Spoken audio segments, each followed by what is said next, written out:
How's that? Is that too loud now? Can you hear me? And... Okay, good. Perfect.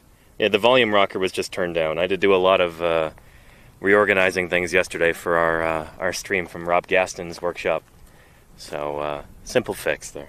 Welcome everybody, back to Paleontologizing. It is so good to have you here. Thank you for joining us. Welcome to the beautiful and today very, very hot desert of eastern Utah. Holy cow, it is like 103 degrees in the shade right now. I'll show you the thermometer in a minute. So we'll be spending some time under the shade tarp, I think. But yeah, we're digging out here near Moab, Utah, in the earliest Cretaceous Cedar Mountain Formation. Very, very beginning of the Cretaceous period. Really, really, scientifically important site that we've got going here with what we think is a brand new species or even a new genus of iguanodont dinosaur. So this is day 16 here in the quarry, and I'm excited to show you around. We did a ton of overburden this morning. In fact, we only just stopped doing that a little while ago, so I'm going to be getting out my tool bag and trying to find a good place to dig in. But yeah, I'm glad you're here. If it's your very first time, allow me to introduce myself real quick. My name is Danny Anduza. I'm a dinosaur paleontologist. You probably know already that a paleontologist is a fossil scientist, so a scientist who works on the preserved remains of ancient living things. I work on dinosaurs in particular. Paleontology is not just dinosaurs, and paleontologists don't just study dinosaurs. I want to make that very clear from the beginning.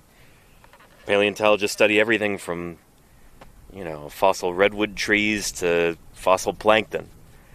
From fossil amphibians to mammals to invertebrates to, plants and fungi and any ancient living thing that's left record of its existence in the rocks. There's a paleontologist who studies that. I work on dinosaurs in particular, and that's what we're digging up here. So if you've got any questions about dinosaurs or about other topics in natural history, if you've got questions about extinction or evolution or this grand pageant history of life on Earth or the very philosophy of science itself, any of that stuff, don't be shy. That's why I'm here. This is why this is a live broadcast rather than something pre-recorded, because I think it's that kind of interactivity that kind of makes science communication come alive. This is something that I'm very fortunate to be able to do, very fortunate to make my living doing this. Thank you to everybody who's made that possible. And let's get down into the quarry there and start digging in, shall we? Especially since it is so hot out here. Holy cow. And yeah, anyway, 185 people watching already. Holy cow.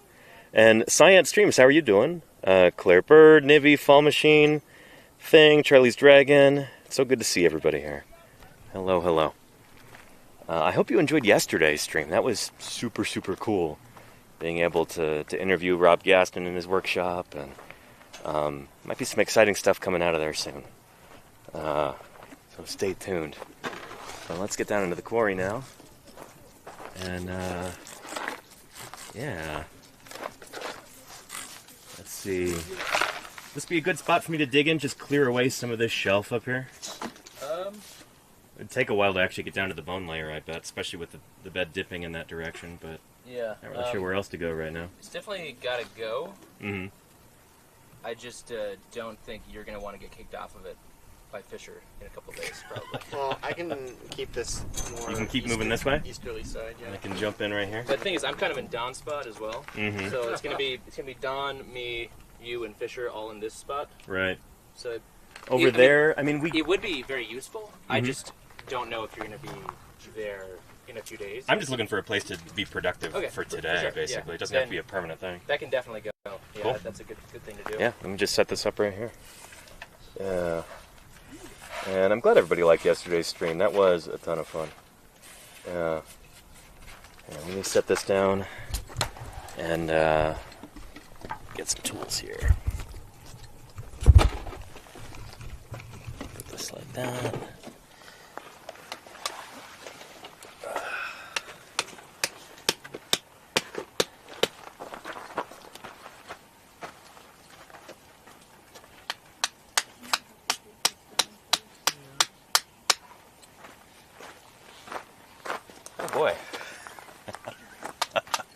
warm out? A little bit, maybe. I'm not going to give you a number, Jim. Yeah, don't give me a number. I already know the number too Yeah. close. Too close. But, take a look at that. Yeah. We'll see if it drops now that I've taken it out of the bag. But, Here, Danny. I think it's still has a bone. My mistake. Looking at the weather. okay, nice fish. Oh. Yes. All right.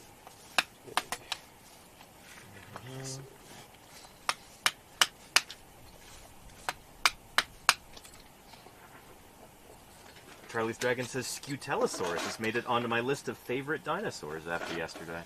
Isn't that a cutie? Very cool. I'm happy to have helped facilitate that. It is a pretty awesome little critter. And it is little. Do we know that thing's mature? They get a bit bigger than that. Yeah. Yeah, it's the holotype one, though. Uh-huh. I always wondered about that. Like, Scelidosaurus is a good deal larger. Yeah. Well, the holotype of that's probably half as big as that big Bristol specimen. Yeah, the Really? rod's got a cast of. Yeah. Wow. That thing's as big as Gastonia.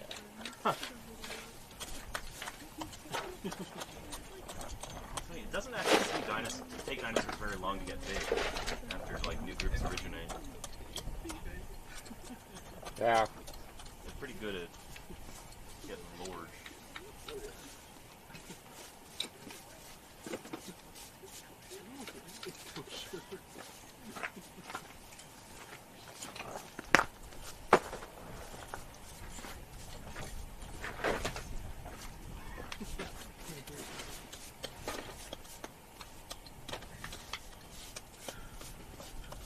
Are you using this bit right here? Yeah, go for it. What? It's getting me a little goofy.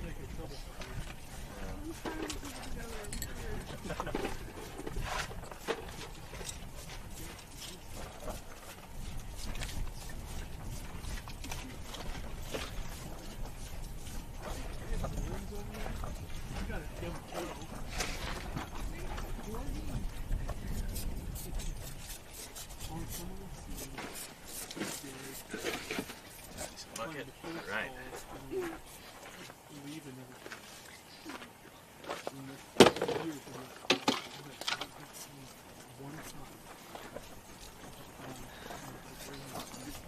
It's coming untied.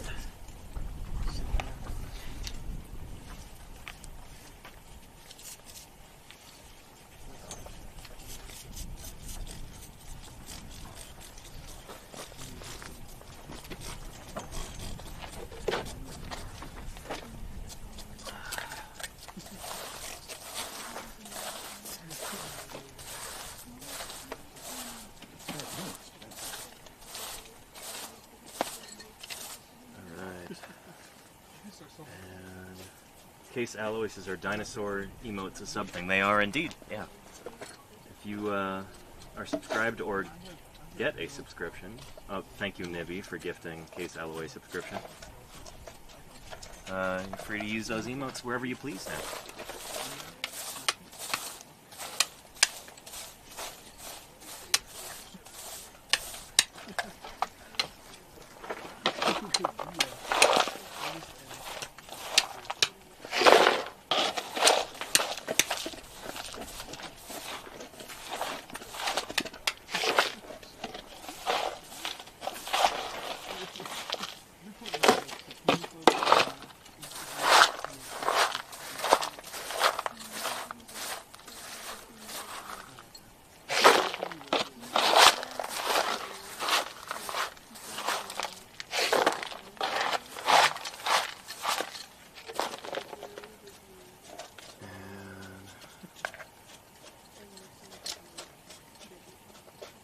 Paleontologist VA says, can I ask why you spray water on the rock, I presume is what you're asking.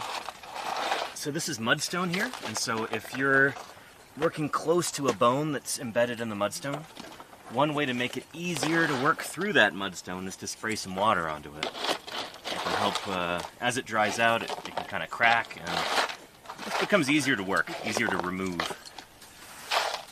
So hence the spray bottles that you see around here.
Ontogeny.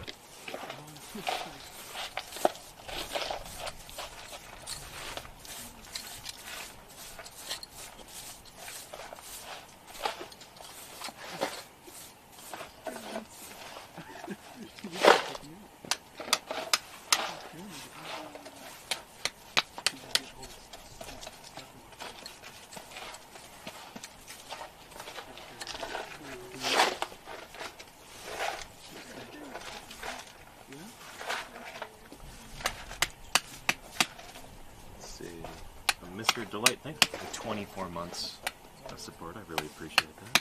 Delightful. Yeah, seriously.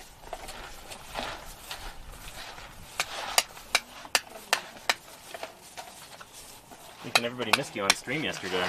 Where was I? Oh, I wasn't there. That's right. That was legitimately, I forgot what happened yesterday. It's too hot right now. A little self-care day in the 100-degree heat. Yeah. Digging out the bones all by myself. It was nice. Solitude. Solitude. I got to think about what really matters in life. Yeah? What's that? Dinosaurs. Me. What's that, Jim? Me. If I really matters. Keep Jim happy. Make Papa proud.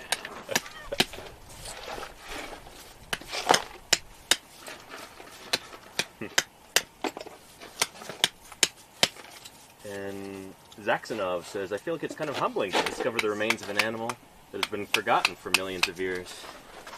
Yeah, for 142 million years here, probably. Is that about right, Jim? About 142? Yeah, that's our number right now. Yeah. And more data may modify it, but it's a ballpark. Yeah, it is pretty cool to be able to dig up an animal like this, and especially when it's something that we think is new. New in the sense that it's not been named, described, discovered yet. Oh, it's been discovered now, but you know what I mean. But Well, we've been digging these guys up for 17 years. the same taxon, you think? Oh, yeah. Yeah. Yeah, mostly juveniles. It's only recently that we started getting the big stuff over here. But So of the it's material a that's gonna, dominant animal in this site, and now we got enough to say, yeah, it is a new species. Ethan's wash right here, how much of the material that's going to be described, how much of the stuff that's going to make it into the paper comes from this particular little quarry? Quite a lot. Yeah. And there'll be stuff from all over, though. I mean, my view is always figure as much as you possibly can. Yeah. What would be a good journal for this kind of a paper, you think? I'm not sure, I mean, that's really going to be Karen's. I'm hoping it'll be something open source. Something like Beerja? Yeah. I really like Beerja.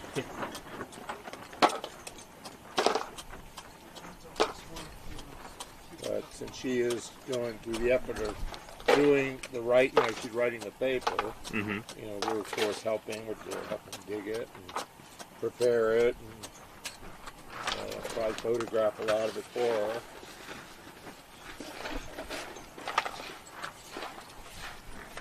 But as a senior author, she should have a number of areas where she totally can decide what she wants to do. And she'll be doing the phylogenetics, certainly, because she's the expert. Which is why I begged her to do it. Yeah. Yeah, I was like, it's not like she came in here and said, Jim, can I work on this? Oh, Karen, please, work on this.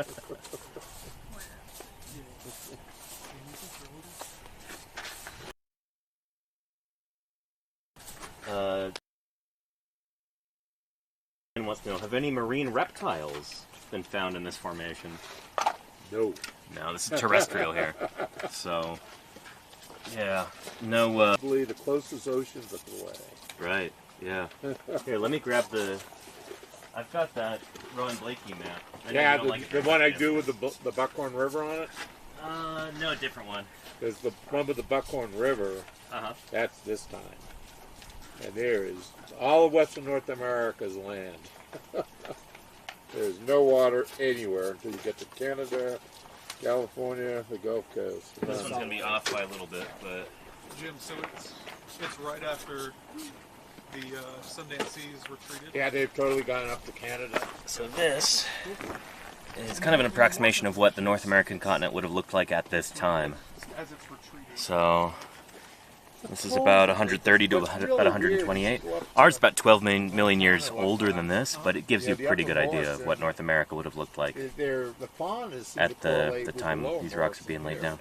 Really weird. So Yeah, no maybe inland the sea to speak of. they're cutting Very out much more terrestrial than in here. Yeah, we're missing the last stage of the Jurassic. Yeah. But maybe we're missing even more up there. It's, Yeah. That's cool. And Phoenix the archaeologist says, how do we know, Another 50 million years happens, and then we have the how do we have dates on this? seaway. yeah, the first seaway to A lot of really this come biostrat, into and we've got Utah some is direct Maui dates at the too, base but we'll ask of Jim. Pennsylvania. Okay. You know, the others are all Colorado at the best. Now, you're not going to see any water here. You got to put, it's just land when I use my talk. So this is the one that I was showing because I don't have a better one yet. Yeah, that's not bad because you know there's see that right there. Yeah. Uh, It says 130. yeah, but this goes to 130, but Yeah. Berryasian.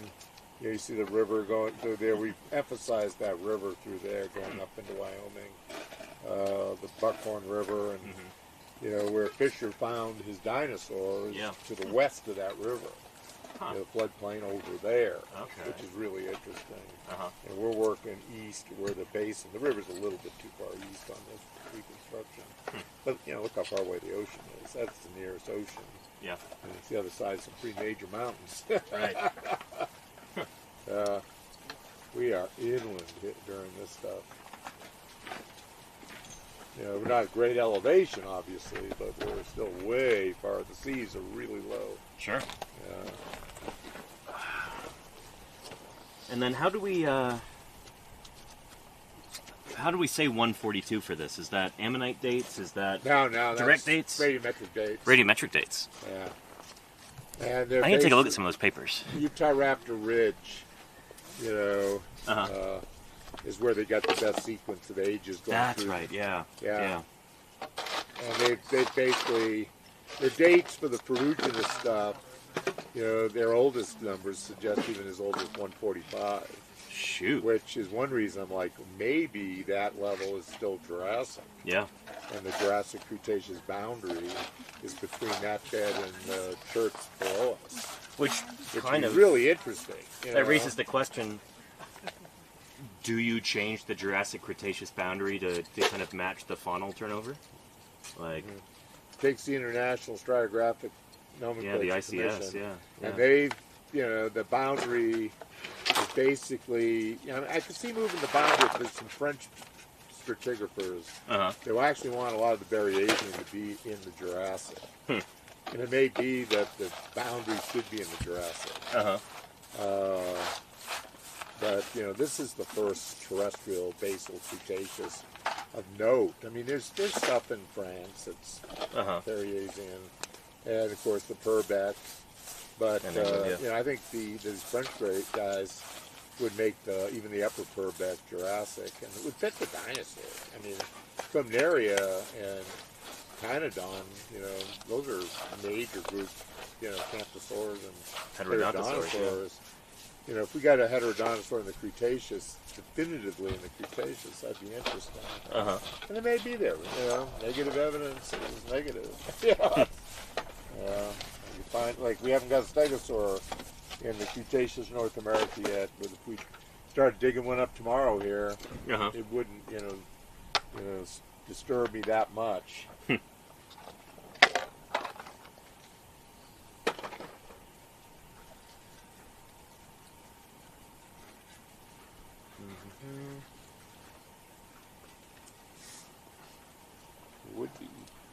exciting.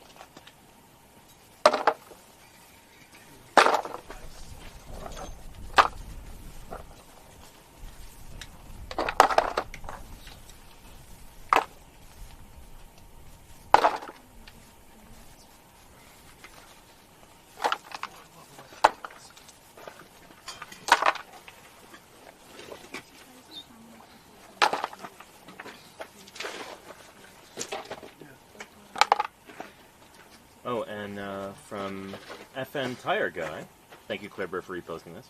What are your thoughts on the possible bacterial fossils found by the Perseverance rover on Mars?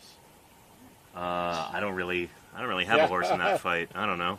Yep, I don't know either. Not an exobiologist or anything like that. Yeah, bacteria, we're pretty sure on the Eucaraptor bones. Yeah. Yeah, which is interesting. How easy are fossil bacteria to identify? Is it pretty They look tricky? like little ampules. Yeah. Yeah. You figure the diversity of these little, you gotta have genetics to do serious stuff with any bacteria. So what are some things that can fool people into thinking they're seeing fossil bacteria? Well, I wonder if some of the melanosomes Yeah. and feathers could be just bacterial mats, that have been eating the keratin of the feather. That's an interesting idea. Yeah. Just because when I've looked at some of our stuff that's SEM, it's like, that sure looks similar to some of those pictures of melanosomes. Right, yeah. In the feathers. Although, when you look at like Sinosauropteryx, it's got that banding going up the tail. Oh yeah, you can see that. Yeah. We know there's that pattern's real. Yeah. I totally agree that that is a pattern, but can you identify the colors specifically, or is that, bacterial artifact?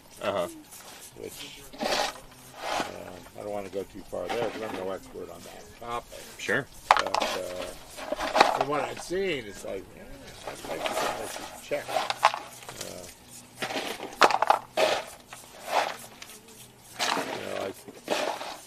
Let the feathers rot. What do the bacteria do when they're eating feathers?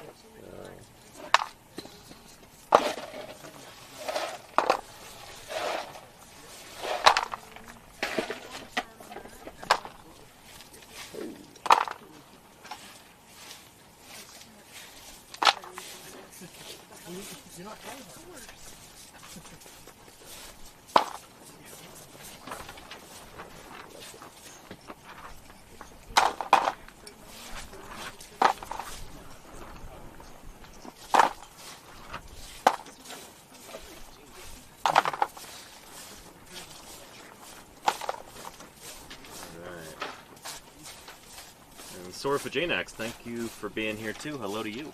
Hope you're doing well. Yeah.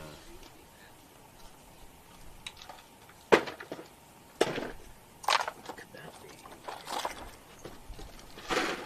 Some more rock.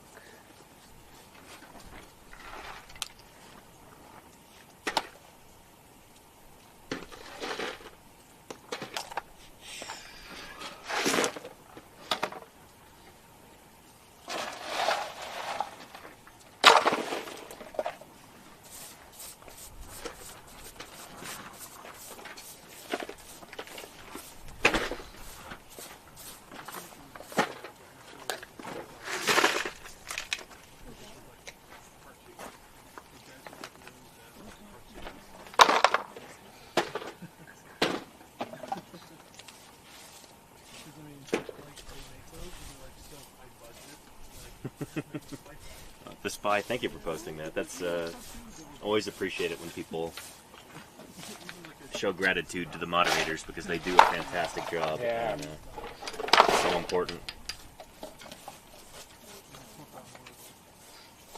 So thank you, mods, for doing what you do. So I can concentrate, at least at some level, on what I'm doing rather than having to watch the chat 100% of the time.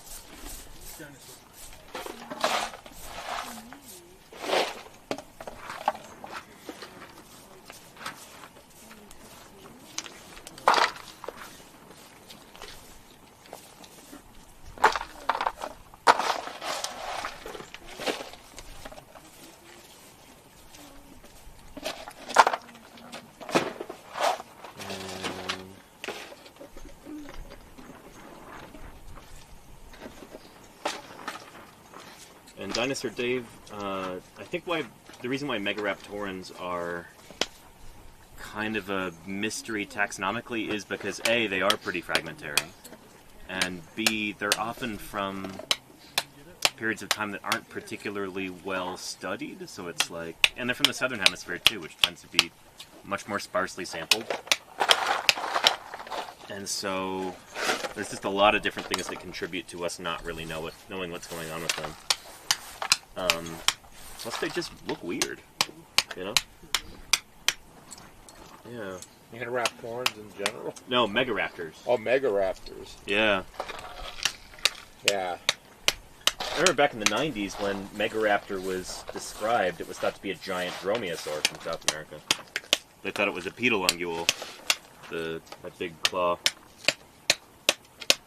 You see that in a lot of like popular dinosaur books from the 90s, like, you know, forget Utah Raptor, Megaraptor's the big one now. And turns out it's not even a dromaeosaur. Book for sure. Yeah. Sorry, Don. Yeah.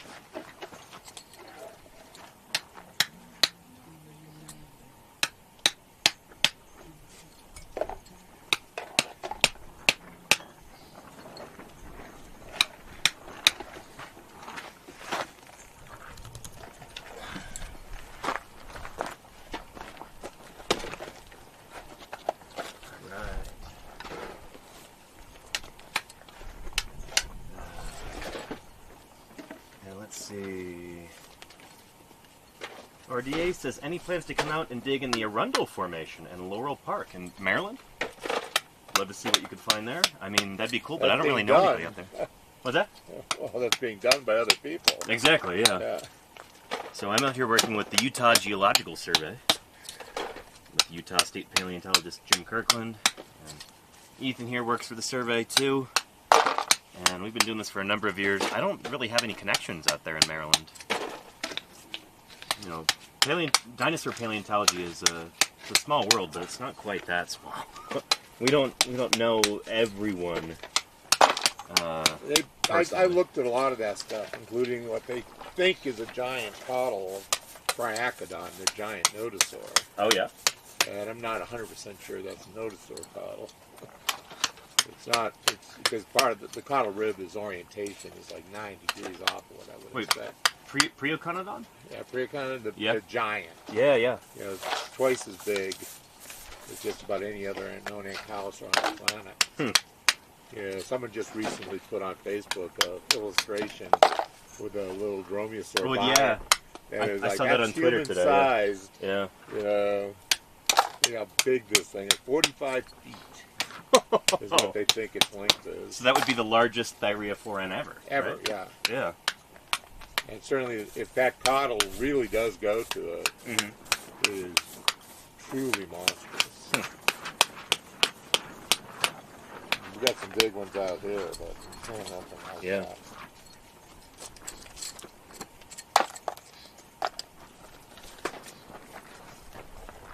Yeah, that would be wild. Shoot.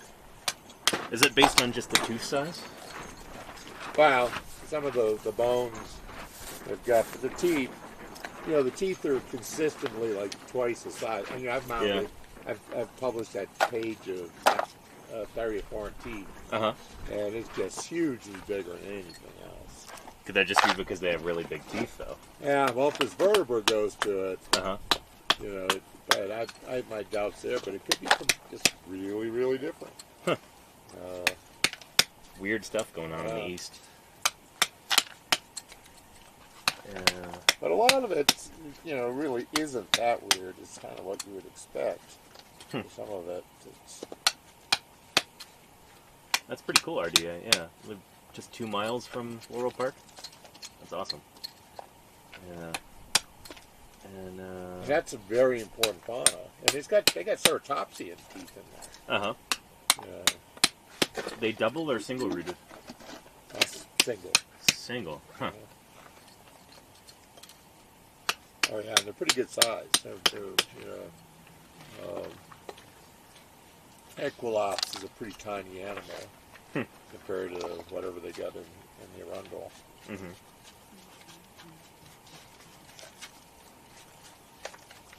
I have to learn. Well discovered.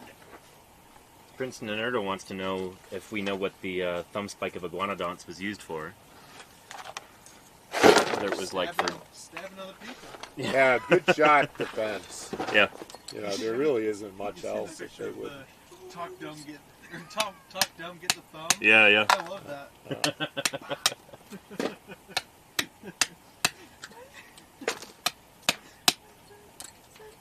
John Civic has this illustration from like the 80s of, I guess maybe it's supposed to be Neo-Venator trying to attack an iguanodon. The iguanodon's just got both thumb spikes going into its throat from either side. Oh yeah, yeah. It always just looked really goofy to me. But, I don't know, it's hard to imagine that being used for like intra-specific combat, like members of the same species. Just because it seems like it would be, you know, like a lethal weapon there. But I don't know, that's just a hunch. I would test that. Well, in mammals that have short, straight horns that are similar to that, Yeah. those horns are usually found on both sexes, and they're usually used for territorial disputes and for defense. Huh. Okay. So not like a sexual display thing Yeah, where less so than that. there's strong So think dimorphism. about Yeah. like mountain goats, Uh-huh. or diker, or other kind of Oh, like that, man. the short stabbing horns. Uh-huh. You see them on both sexes, and as much as display features as they are in other animals. Do they tend to be mostly solitary, or are they pretty social critters? Relatively solitary, yeah. Yeah. Or at least maybe like a pair bond. Because that's the thing with iguanodon is that, I don't know, if Bernosaur is any indication, these are probably really social animals, just living in big groups. But, who knows, maybe they're not, maybe that's a fluke. It's always difficult to, like, test these things, you know?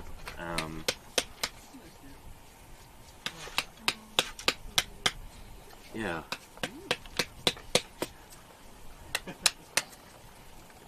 We've got a lot of indications that different kinds of dinosaurs were probably highly social. You might find them in large groups. You've got, you know, fossil trackways that seem to show them moving all at once in unison, but they're all kind of like, you know, moving together as a group, clearly, the way that the footprints are arranged. Lots of what we think are display features that indicate sociality. But there must have been at least some dinosaur species that would have been fairly solitary, too. Oh yeah. You know? If modern birds and crocodilians are any clue for that? Any indications?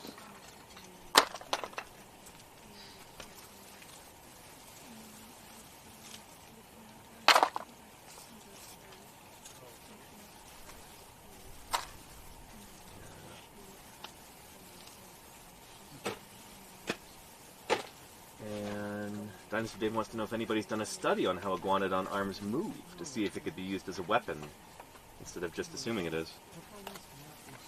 I don't know if anybody's done any like really detailed Range of motion. like range of motion stuff on those. I know David Norman was talking about that sort of thing back in the 80s, thinking about maybe the pinky finger being prehensile potentially. Yeah, there's a good shot that finger could close some. I wonder about that. 'Cause Pretty long on those guys. It's got like 5 digits. yeah, but doesn't digit 5 usually have the most phalanges anyway? Oh yeah. So But is it you just know, a why byproduct is of that? it tied into the other 3? Uh-huh. You know. I don't I have no problem with that. Yeah. But you know, the thumb is, you know, that thing is like fused into the wrist. Oh yeah. That thing is not moving. It's just a giant permanent shiv there. You know?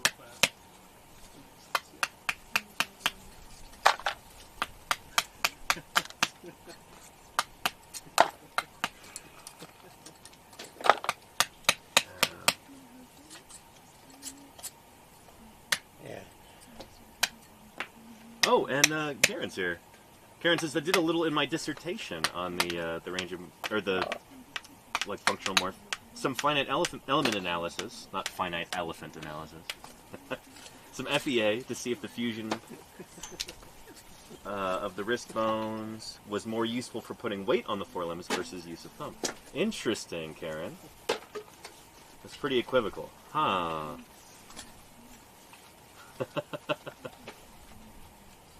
Anyway, I hope you're doing well, Karen. It's good to see you. Thanks for spending some time with us. Holy cow. Hope your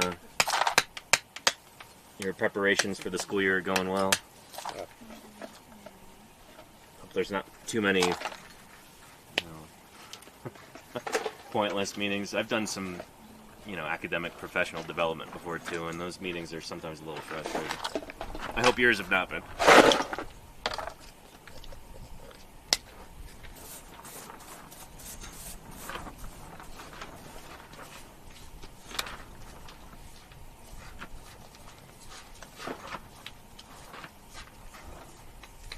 Let's see, did we have any new bones to tell Karen about?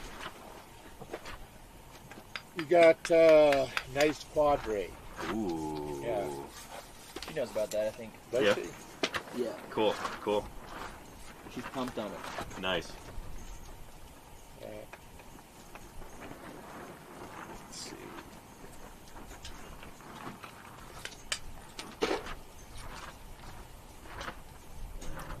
And you heard about that. Excellent. Cool, Karen. Cool. She's in on it. And meetings have been pretty good. Student orientation next week. That is so early. Holy cow. Yeah. Like beginning of August. Oh, man. It wasn't too bad. Just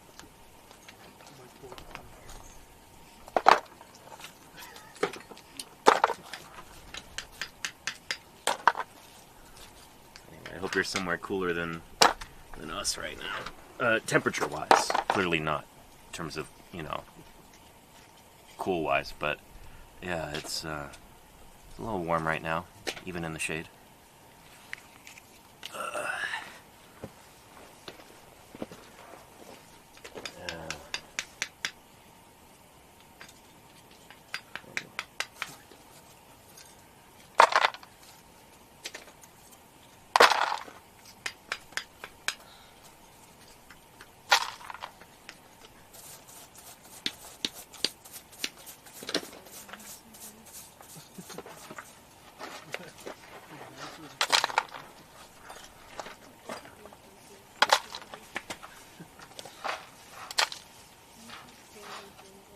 I just love it when you put that bone back together and it's just like, I'll make it. You guys see everything's there. Yeah. And this, whatever this is, it's just on. I usually just throw some paper towel on it just to signify Yeah. its existence. I wanna If I get, don't, I just hit it again. I wanna get some thick glue in there, but yeah, you're right. Maybe a little. Well, it's not even really. I can't jack it. Get this big lump that's going down. Maybe they connect under there. Karen says, yeah, 'cause I'm in my air-conditioned office in all the sweaters. That sounds really nice. Yeah. I wish I had a sweater right now. I thought you already sweater in. And what's really nice is when you take a cable net sweater and then you soak it in water and put it in the freezer.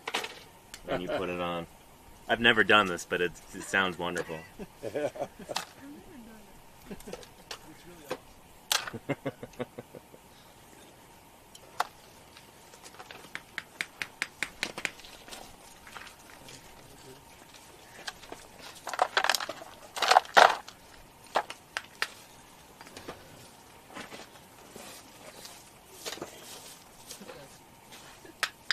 And 100 out there in Oregon today. Holy cow, Darius. That is pretty darn warm for Oregon, right?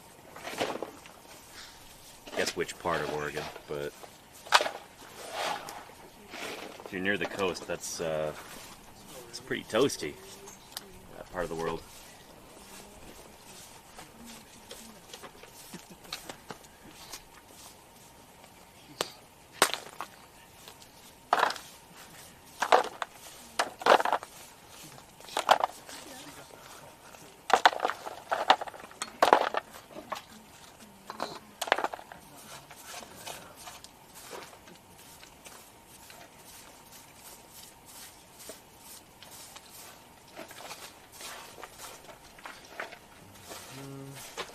Lebrana says Ola from Scotland, the traditional greeting from that country. Thank you. Ola to you too, Lebrana. Hope you're doing well. I hope it's not as warm there as it is here.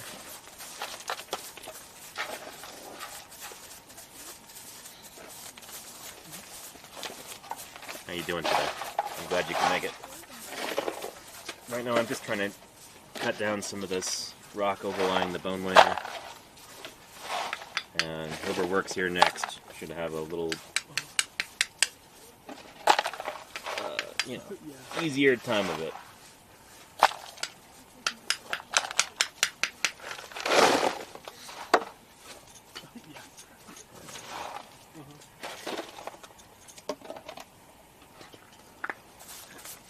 Whoa.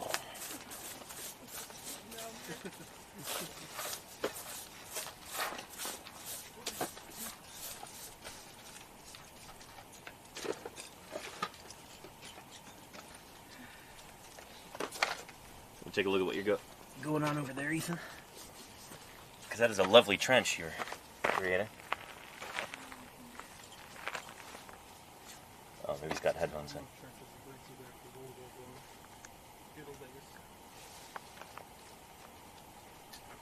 Hey there. What? Hey there. I just Look lost at my him. trench, dog. Oh yeah. Let's take a look. MTV trenches. Look at that. Oh, I could just zoom the camera down there.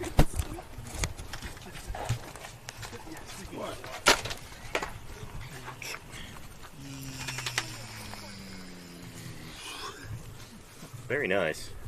Yeah, so what have we got in this jag? The femur? Le femelle. Yeah, the kind of thinny one?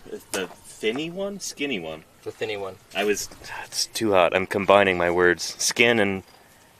Thin and skinny becomes thinny, apparently. This one is thinny, and then this one is thicky. Yeah, alright. They're brothers. Brothers from... Probably Not the same Probably different individuals. mothers, yeah. That doesn't have the same ring. But yeah. So anyway, for anybody unfamiliar with this process, this is how we get these bones out of the ground without them crumbling. Because, they're pretty delicate. Been in here for 142 million years, give or take. And you can't just lift them out of the ground or they crumble. So we do a protective cocoon around them, what we call a field jacket, made of plaster-soaked burlap. And so Ethan's got a top jacket on this one. And then once you've got that, like the top side of it stabilized, you can trench around it. So you remove all the rock, basically build a moat around it. You got a moat, a trench. And they also serve as cigar holders, too. That's what you were doing when we were gone yesterday. Nice. But, yeah, so with this one, are you going to flip this without side strips? Do you think you're going to put side strips I'm gonna on put it? some on this side, for sure, yeah. Yeah. That does look pretty friable over there. Yeah, this side's not ready. Yeah. Which one is the bone? What do you think, chat? Cue the Jeopardy music.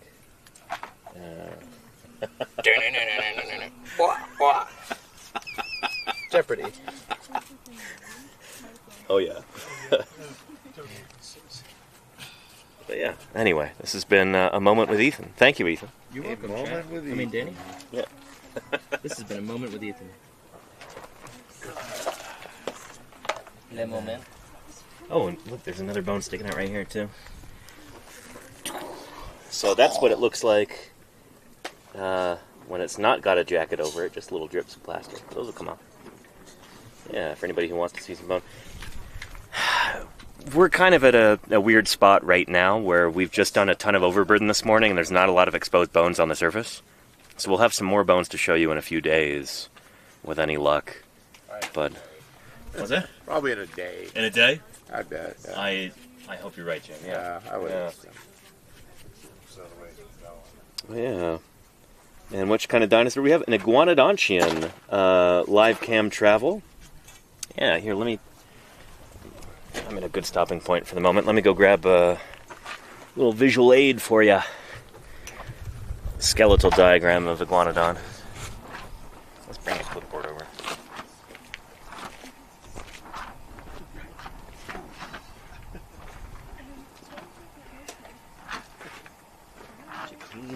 bench here, Fisher. This is great. Okay. So, what kind of dinosaur? This kind of no, I'm just kidding. That's a tyrannosaur right there. I made that just in case we found a tyrannosaur this summer in Wyoming. And we didn't really, so didn't really get to use that one. But this is iguanodont right here. An iguanodont is kind of the most famous member of the group Iguanodontidae. And then there's the larger group Iguanodontia, which includes that.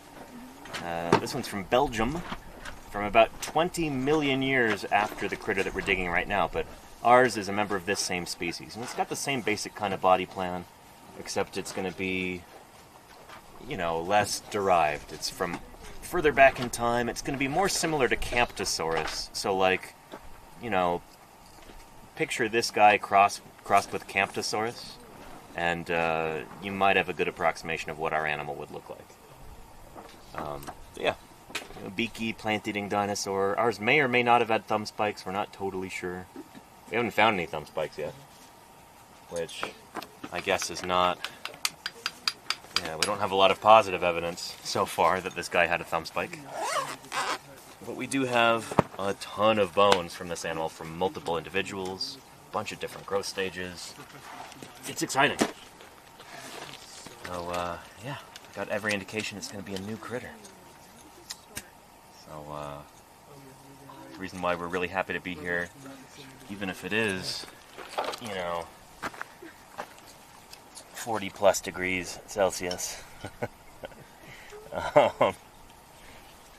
I know, I heard Jim chuckle. I was trying to, like, not say the... Fahrenheit. Yeah, trying not to give a, you know, a figure there, but... Sorry, Jim. Toasty. That's all you need to know. Toasty. Yeah. It's Don's craze. How hot? Hot.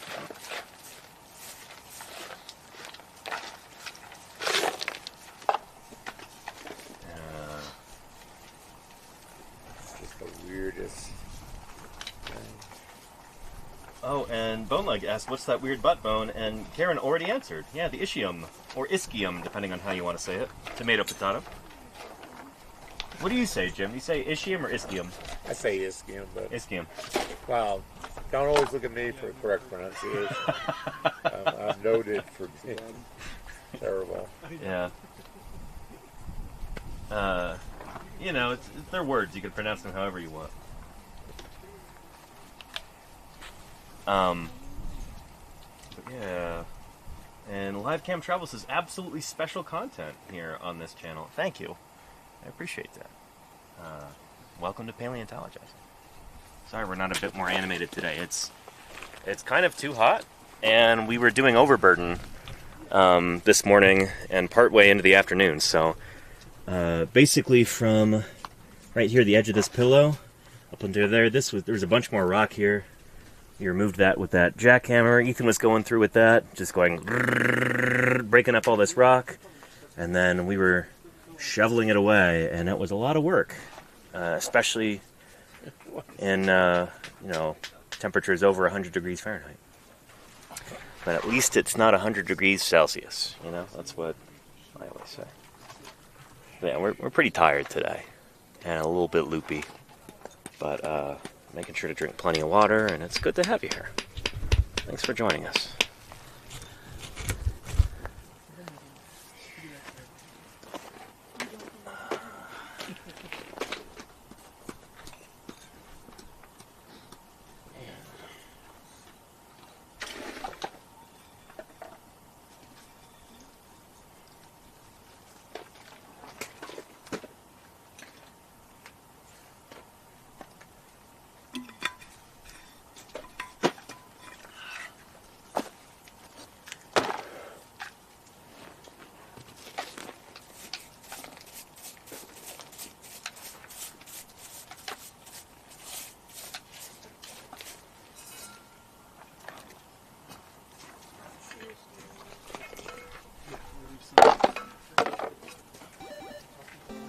Oh, and Paleo Ken's watching. ontogeny. How are you doing, Ken? I hope things are good. We're excited to see you again here.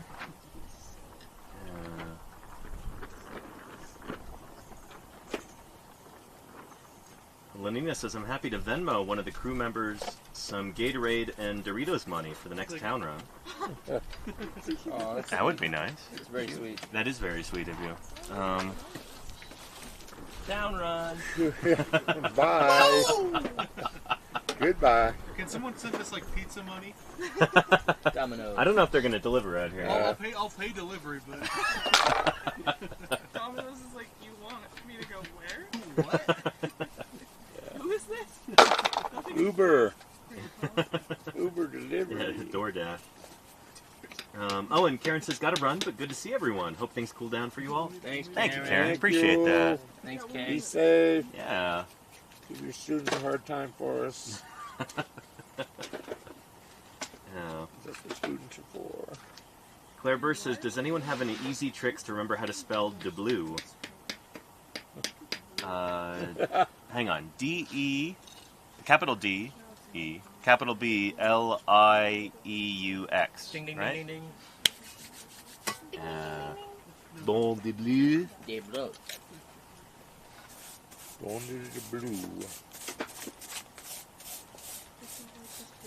That's on the chest.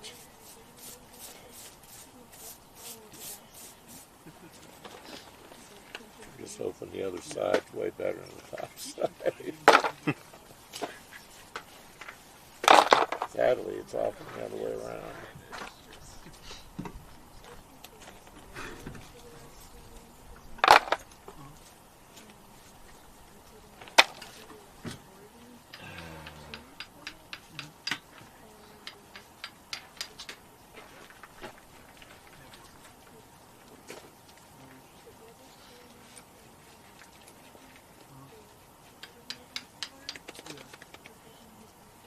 And when doing overburden, do you find anything out of the ordinary? Mostly rocks. I don't know. Here, Yeah. I mean, I've shoveled a whole turtle up once. Yeah. I think you told us about that. You were Yeah. like, you caught it just before Yeah, I it flew out was of the just tunnel? getting ready to off the hill. Whoa, just did that brake. Decelerate. So if I had stopped, it would have gone sheet. Uh-huh. What kind of turtle was that? Don't know. I don't know if it's ever been described. Shoot. You know, it's from the coniation. Oh. Is that at the Oh, shoot. The gas got to be a deal. I know Getty took it with him. You know if it got prepped? Yeah, it would have been pretty easy for him. Yeah. But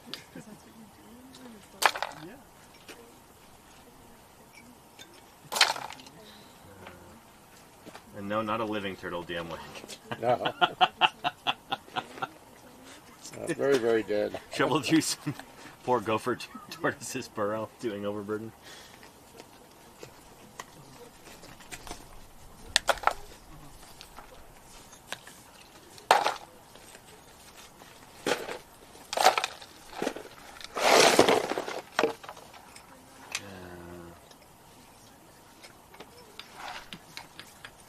And when do you determine you need a new knee pillow?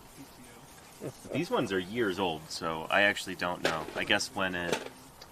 When they reek. Good points, it's a smell test. Yeah. Whose butt has been on it for how many years?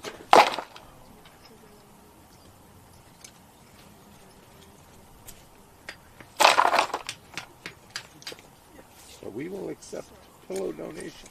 Oh, yeah. Yeah, if Tempur-Pedic wants to sponsor us. Yeah. Truckload of pillows delivered. I don't think of anything more frivolous.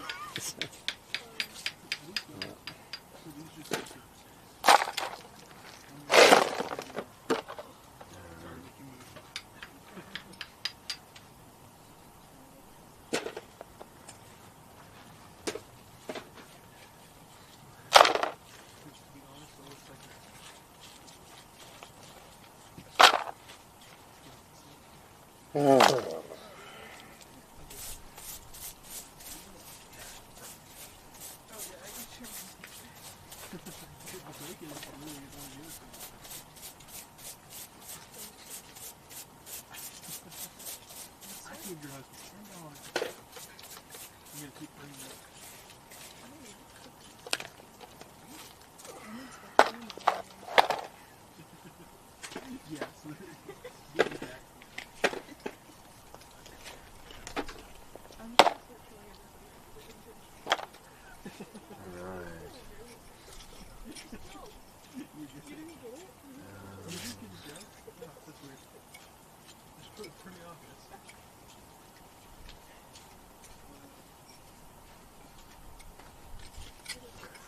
Spooky a lot says, "Hey Jim, sorry, came in on a raid the other day. I can only remember Jim's name." That's all you need. Oh yeah.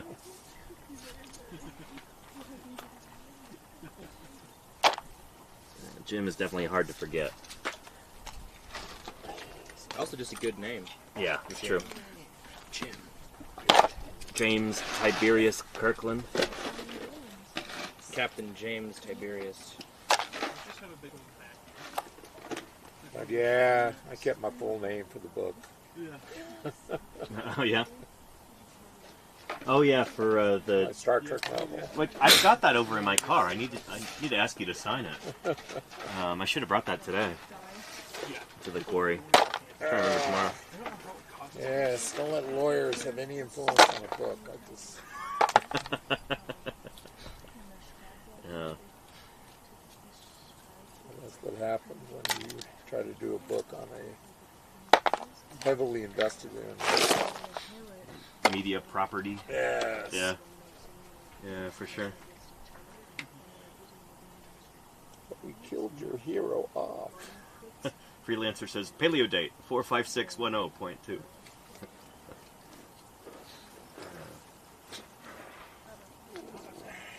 Yeah, I don't know how it would cause here.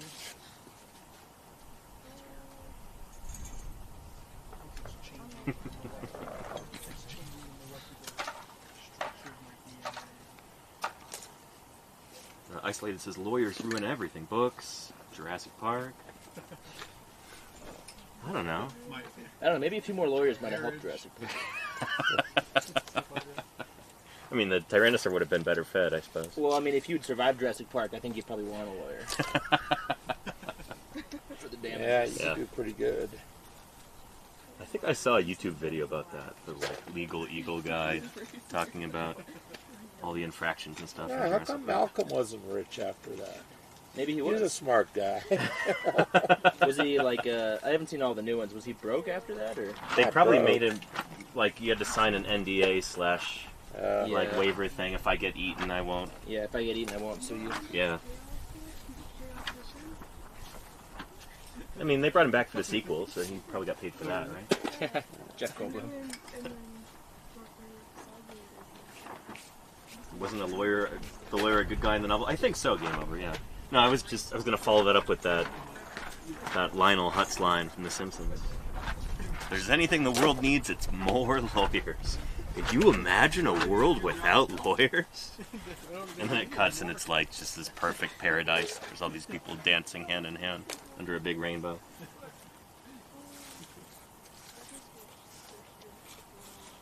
Oh.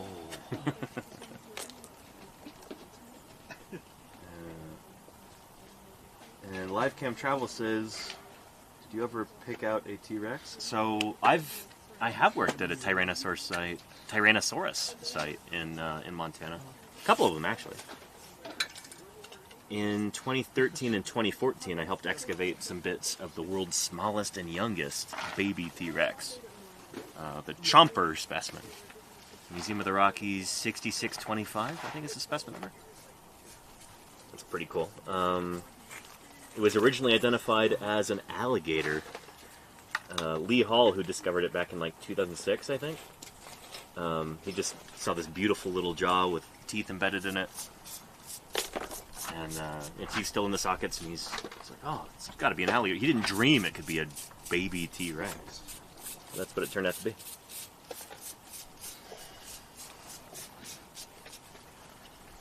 I hope that gets published soon. I think Denver's got it in North Dakota now.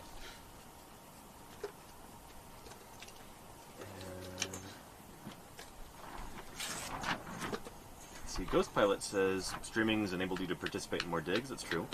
Have there been any other ways streaming has changed how you approach various aspects of paleontology? Sure, I suppose. I mean, at the end of October in Minneapolis, I'm going to be hopefully presenting on some of my live streaming work at the Society of Vertebrate Paleontology meeting. It's a big global meeting for paleontologists who work on backboned animals, including dinosaurs.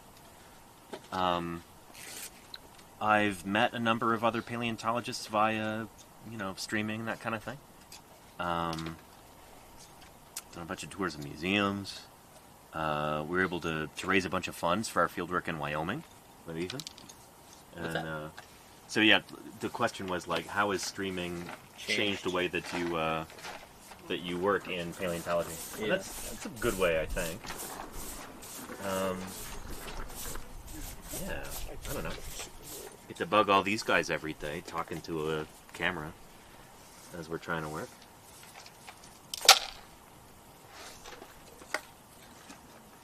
I would love if we just had a big old speaker that was just playing piano. Or repeat.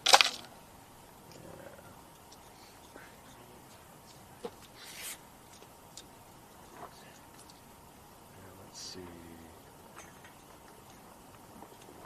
Live Cam Travel says, do we know the weight of a T-Rex just out of the egg? We don't. I would No. guess like 10 pounds? 8 pounds? I don't know, yeah. Eggs are probably about this big. Uh-huh. I guess they're probably about the same size as, Maybe five. Macroelongatulithus or something? Maybe about 5 pounds. Yeah. I mean, I'm just spitballing, but Probably bigger than a baby ostrich, smaller than a baby elephant. well, it could be a lot less than 5 pounds. 'cause Lot they're smaller for this super baby. light. Yeah, alright. Yeah. Narrows it down, That'd be right? a big egg. I mean, how much weight can you squeeze into a soccer ball egg? Yeah. What would you Of guess, Jim? biomass 5 pounds? So it's like, yeah, it's like Yeah, 5 I'd say about pounds 5 or pounds. About 5 less pounds? than in 2 that pounds. neighborhood. Yeah. You see that? Yeah. It's Yeah, kind of the crazy to think maximum about. size the eggs can be, is Yeah. Yeah. pretty limited. Limited by shell thickness and oxygen. Right? Does anybody in chat know the largest dinosaur egg ever discovered? Type your answers in. It's kind of a trick question, right? Sort of, yeah. Yeah. No, it's a dinosaur. I mean, yeah. It's a whale egg. So you know the largest one relative to body size. I don't know if that's the answer, so I won't say it. It's different, yeah. Okay, it But is that one is different. the kiwi, yeah. Okay, yeah, the kiwi. Yeah. It's like half their body. It's It's nuts. very large. That's got to be like their selective advantage to having the largest offspring possible. Yeah. Probably just like to compete in the environment. I doubt it's like for defense against predators. They don't really have terrestrial Yes, predators. By, Because what it's in Yeah. New Zealand. New Zealand, so Yeah. we don't have a ton besides maybe some, Yeah, there's no native mammals yeah, except for some that bat. lizards, maybe some snakes, I don't know. Yeah, maybe a tuatara would go after like a baby bird. I don't know. Yeah. And Tutors don't get that big either. So. yeah. So an egg this large. And anyway, if you typed in Apiornis or elephant bird, then ding ding ding, you're correct. Yeah, it's the dinosaur that laid the largest eggs that we know of. And it died out not very long ago. It was like, what, like AD 700 or something like that? oh, yeah. Madagascar? We could bring them back. Yeah. Yeah. If we wanted to, we could probably bring them back. That'd be cool. That'd be awesome. And then we'd have big old omelets. Big old omelet. We even do multiple babies at a Feed time. a family of full omelets. Where did the duck tooth go?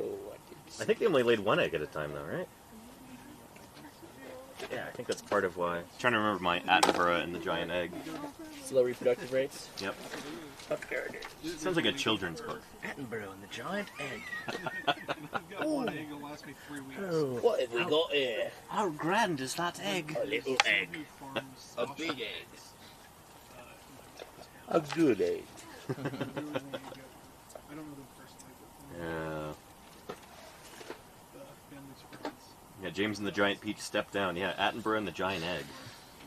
He's balling. Could be an ostrich. I want to get a couple and try different cooking techniques. So like hard boil in ostrich eggs. And Foxy Fool says, wow, as a British person, those accents were spot on. Was it? Spot on, was it? Oi, Gov. Yeah, there you go. Nothing else. Oh, go. How are you doing? He thinks he's British.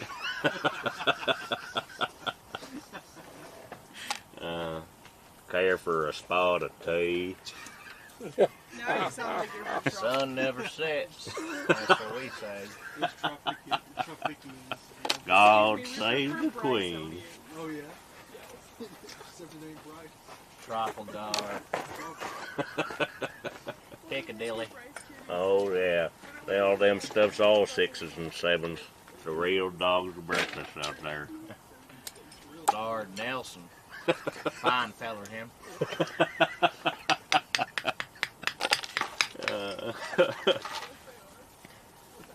My dad says I think heat exhaustion is settling in. You might be right. It's been for a while. Right now it's heat delirium. You know, it's like a little. There's no exhaustion yet. No, I ain't exhausted. no, we're having a pretty good time. It's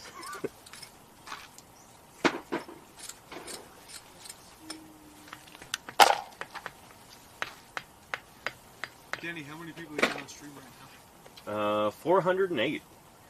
Nice. Yeah. That's awesome. Watching our paint dry. Yeah.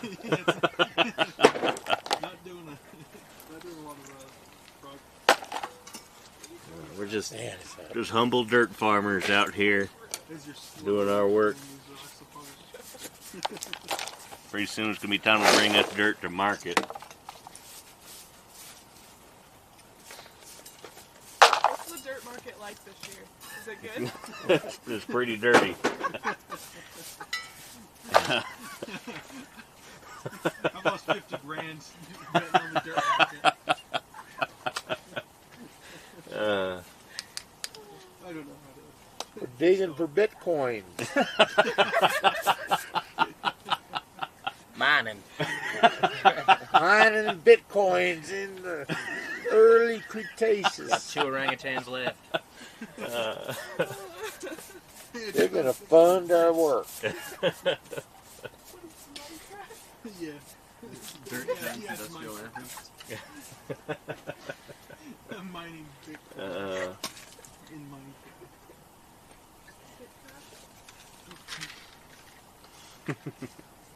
You've seen the app where it's like, he's like digital land. It's weird. He's like, I love digital land. And I'm like, what? Why? It's so good. It's like video land. I don't know. It's weird. Oh, yeah. Oh, I need to eat a bunch of ibuprofen. It's a hot roll.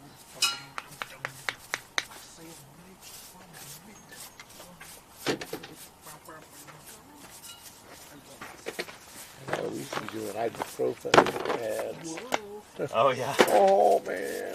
I've got some if you need it later, Jim. Ibuprofen or some Flintstones chewable morphine. You got any morphine? You got a cortisone shot I can get into my knee. Have any regular testosterone? I want to get ripped.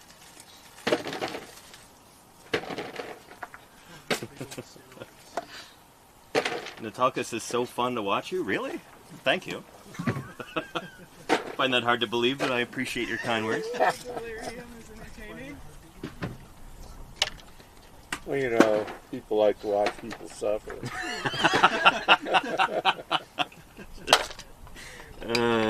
Sadistic chat.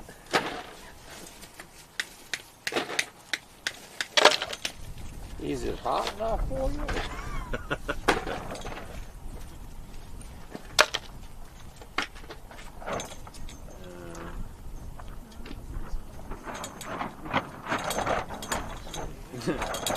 And Darius Majewski, I appreciate your enthusiasm, but I wonder about that. You could probably do a little fundraising, selling bags of overburden. Yeah. Some of us nerds would buy that. Sorry to hear that. I appreciate you saying that. Yeah, you be could also awesome. consider subscribing. But yeah. Yeah, goodness. You should be able to do.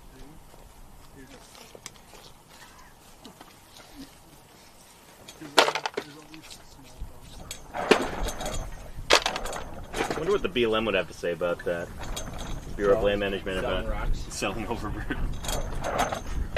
It's not against the law, but I think you'd have to get a claim. Yeah. A mining claim? Pebbly mudstone claim.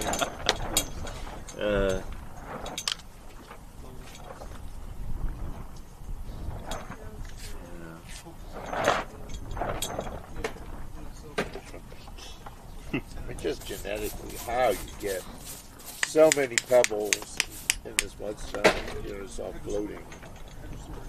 Sort of being grain supported.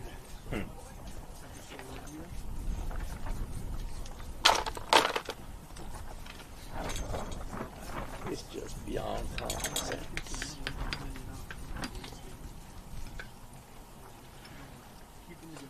You didn't have bone over here, did you? There is a bone. Like that? There is that bone, yeah. Okay. That's the one that this pillow, I think, was covering. But yeah, that looks nice. Looks like this part is newly exposed. It's kind of an interesting shape. I wonder if that's a neural arch. Probably. Either it's probably a neural arch or some kind of skull bone. But yeah, this is the one that I had earlier. I mean, that would be super important if it's a skull bone. Yeah, for sure. Of course. It's got a fun shape. I think it's probably a neural arch, and then this might be a broken neural spine. And then maybe these are the transverse, and then this is the preside. Oh, so that's the neural arch right there? Well, I think the entire thing is the neural arch. Okay. And the centrum, if it were attached, would be down here. So I think I see what you mean. This is probably torso, Yeah, and these yeah. are transverse processes. And these are posed sides. I can see that. That's my best guess, but yeah. So this actually I think goes onto it, or maybe not. I think this is a newer break right here, right? This rock piece. I think I just pulled it out right now, yeah. Sweet. Yeah. Looks like it's all Pretty there. fresh. Yeah. Nice. I'll just leave that for now. Maybe look at it in the morning. When it's a bit cooler. My brain is not so addled. Yeah, I know. If it wasn't going to be cooler tomorrow, which it isn't, okay, well, we probably should wait till it's nicer. It isn't going to be nicer. Well, at least it won't be... It's not immediately going to be 100 degrees after the sun rises. Yeah. And we got up so late to the quarry today, too, that was... I feel like that contributed.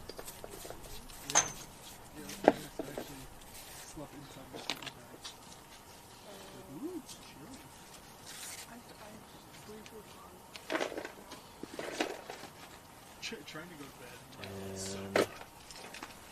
Like, of course, says, show us the bones. Can we see? Yeah, I can show you. It's it doesn't really look like much, I'm telling you right now, but don't want you to be disappointed. No, it's not like in the movies.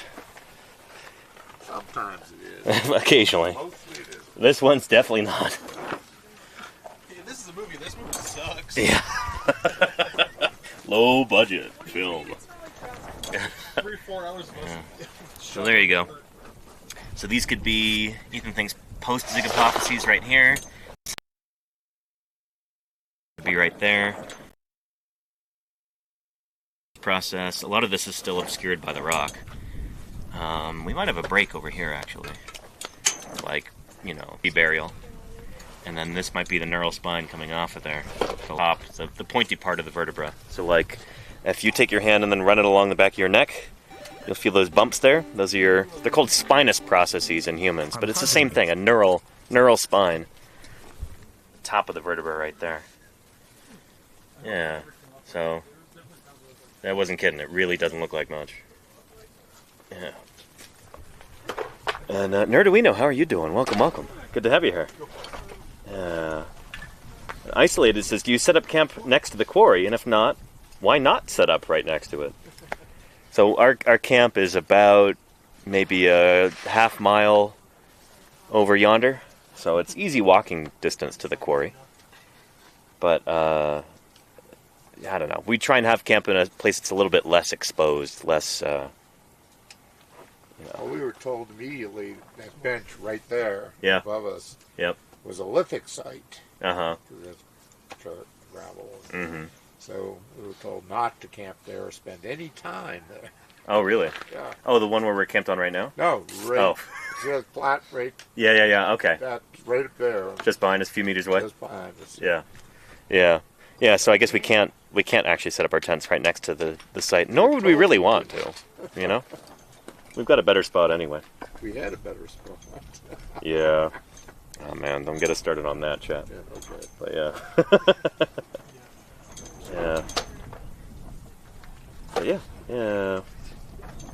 And question from Freelancer.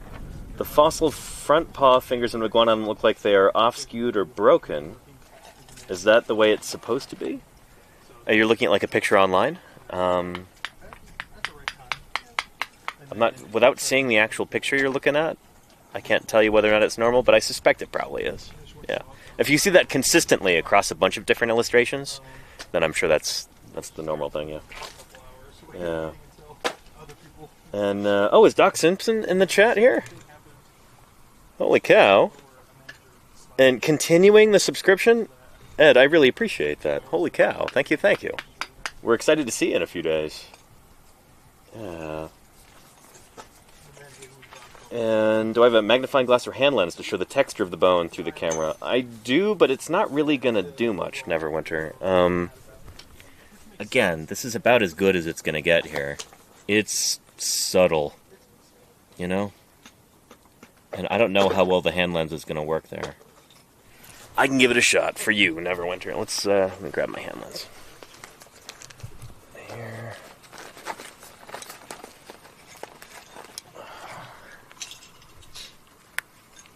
There we go. Do everything one-handed here. Yeah, it's really, I don't know how well that's going to help you.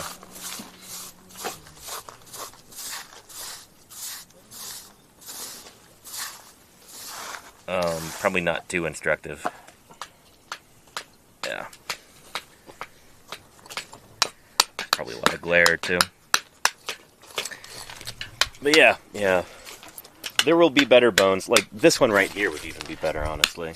The surface texture of these is not super distinctive. For the most part, you hope not to see the internal texture. Yeah, you don't want that trabecular texture. It means you've broken something. Yeah. Yeah. Oh, and are they talking about the reduced digit 4 and 5? I don't know, Ken. That's a good question. Like, yeah. Freelancer, were you talking about the little, like, pinky finger that comes off laterally from the iguanodon hand? Because, yeah, that's not an injury thing. That's how it's supposed to be. Yeah, we've got that in a bunch of different specimens. We know that that is typical for that critter. Not something unusual or pathological. And, oop, heating up again. Look at that.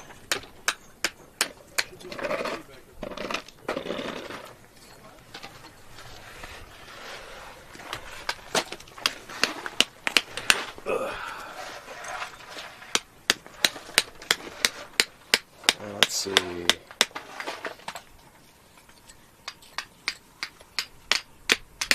Freelancer says, oh, it's very askew. Yeah, so that's the digit 5 of the iguanodon. The pinky finger does come off at an angle, and that's not pathological. That's how it's supposed to be. There's an idea that maybe it was prehensile, so maybe... So iguanodon, their hand is like this. We've got the 3 main weight-bearing fingers like that. Bear the weight, thumb spike, which is totally inflexible. It's fused onto the wrist bones there. And then this guy is very flexible, and there's an idea that David Norman had back in the 80s. And yeah, I don't know. I get weird feelings about it, but it might be true. I don't know. I'm not an iguanodon expert. That this could actually fold over and be used almost like an opposable thumb, so the animal could grasp objects and stuff. Maybe grasp vegetation as it's eating. I don't know.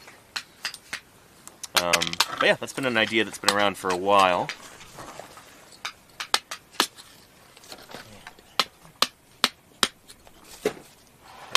Paleo gang signs. Uh-oh, Ken. Yeah. And Hecky says, I do a lot of digging for work, and we have archaeologists watching. For human remains mostly, and artifacts. Most of what we find is white. Yeah, so these are fossilized bones.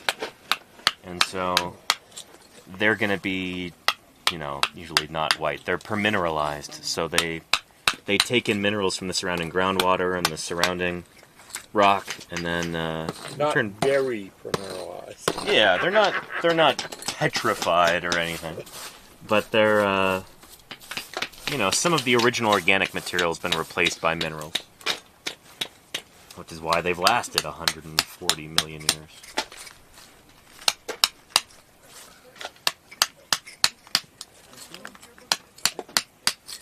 Yeah, we get that out here. We can, you know, because I think he's thin section some of this, and SEM some of this stuff. I might be able to tell you some elemental stuff. That'd be pretty cool. Yeah. Like what in the surrounding rock is mineralizing these and that kind of thing? Yeah, but it's probably not much. I mean, these are not silicified at all. But yeah, no elemental analysis would be interesting, just to see what stuff is in here. A hammer, but also maybe I've got some hammers over here too. So if we're doing the same one I was using. Gotcha. Oh, okay. man. You're not using that one? No, we have two already. Nice to you.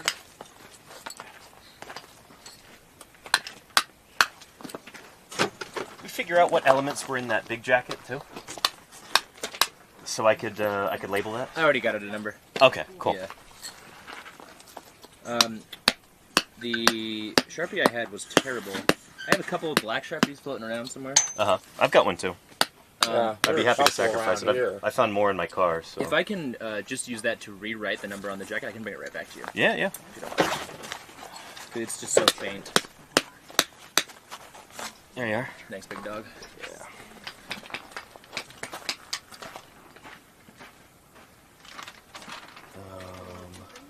Let's go. Delicious. What are you looking for? The jacket. Ontogeny. When you write down those letters, what do those mean?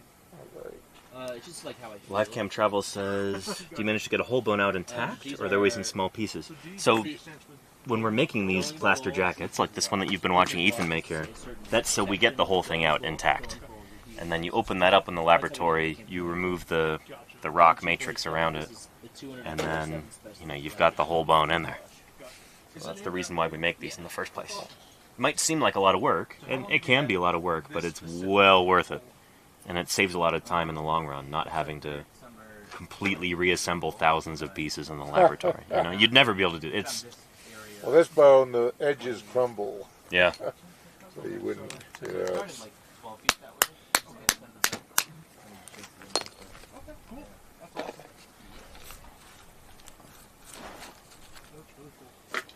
Thanks, Danny. Yeah, you bet.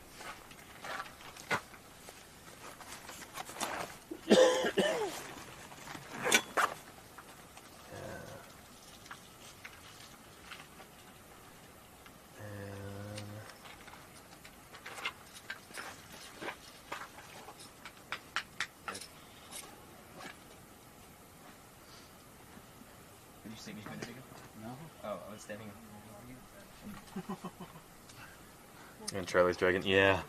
This kind of work does require some manual dexterity and coordination, and it's not for everybody. Other people live.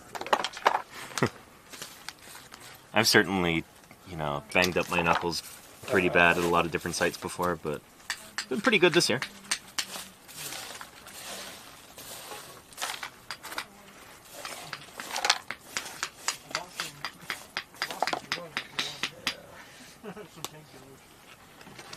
I think if you're a brain surgeon, this may not be what you should move into. Yeah, or a hand model. Yeah. Or someone who likes to make a good living.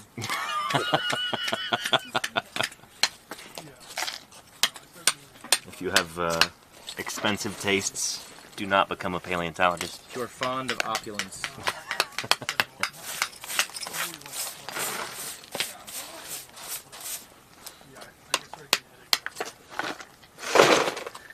do you think is the best funded crew you've ever worked on, Ethan? Denver Museum of Nature and Science or the Los Angeles County Museum of Natural History. Nice. With Chiappe? Yeah. Cool. Papa Cap. Yeah. You've ever been on a crew that had like a professional cook or chef or somebody like that? Yeah. Well, I had pretty people nice. who just like were good enough to be that. Yeah. But were also on the crew. You know? Oh, so they dig during the day too? Yeah. They weren't like designated, that was their only job. Exactly. I don't know, Ethan's cooking was pretty good. The pasta we had? Oh yeah. No, I'm definitely not complaining about the food here. It's been wonderful. Yeah. Yeah. Wonderful is probably Well, I mean, edible. Elitable. Yeah. Elitable. yeah. Elitable. I don't know. I have been on a crew before that did have a designated cook who was paid to do that. That would be Food was terrible. Oh yeah. I'll tell you some. I don't want to, be too negative on stream, but man, I'll tell you some stories. Everybody got food poisoning, and Oh. yeah, it was the worst. I know I've been pretty proud of our group because food poisoning is not something that's part of one of our digs. Yeah.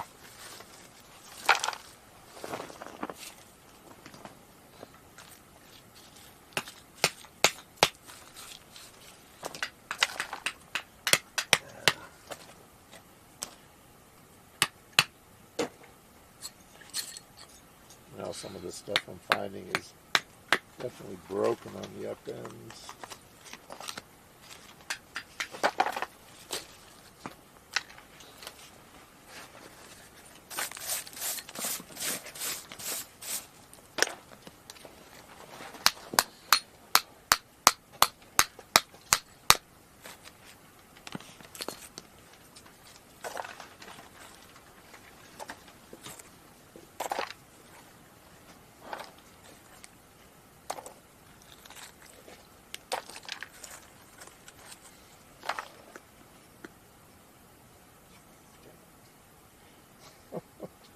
Ain't that thick glue? Listen up.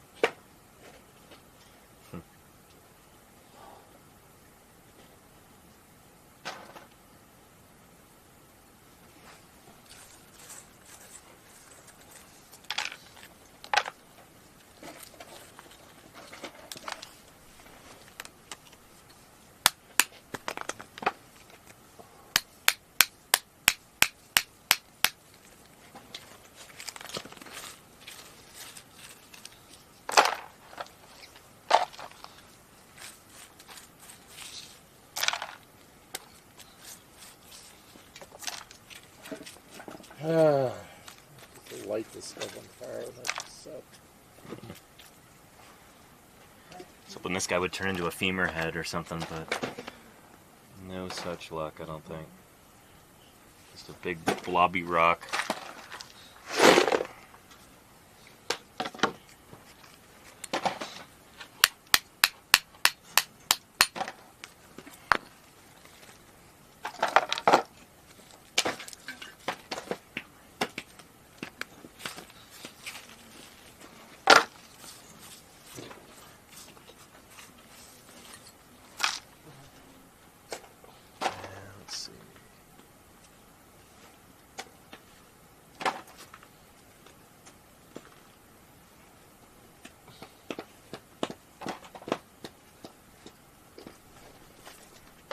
Brana says, is that still overburdened? Up here, basically, yeah. I'm getting kind of close to the bone layer. But I still want to kind of move slowly through this because you might get cool, loose stuff above the main bone layer. You might get little teeth or, who knows, a complete mammal skull. yeah. A bar of gold. A bar of gold, sure, yeah.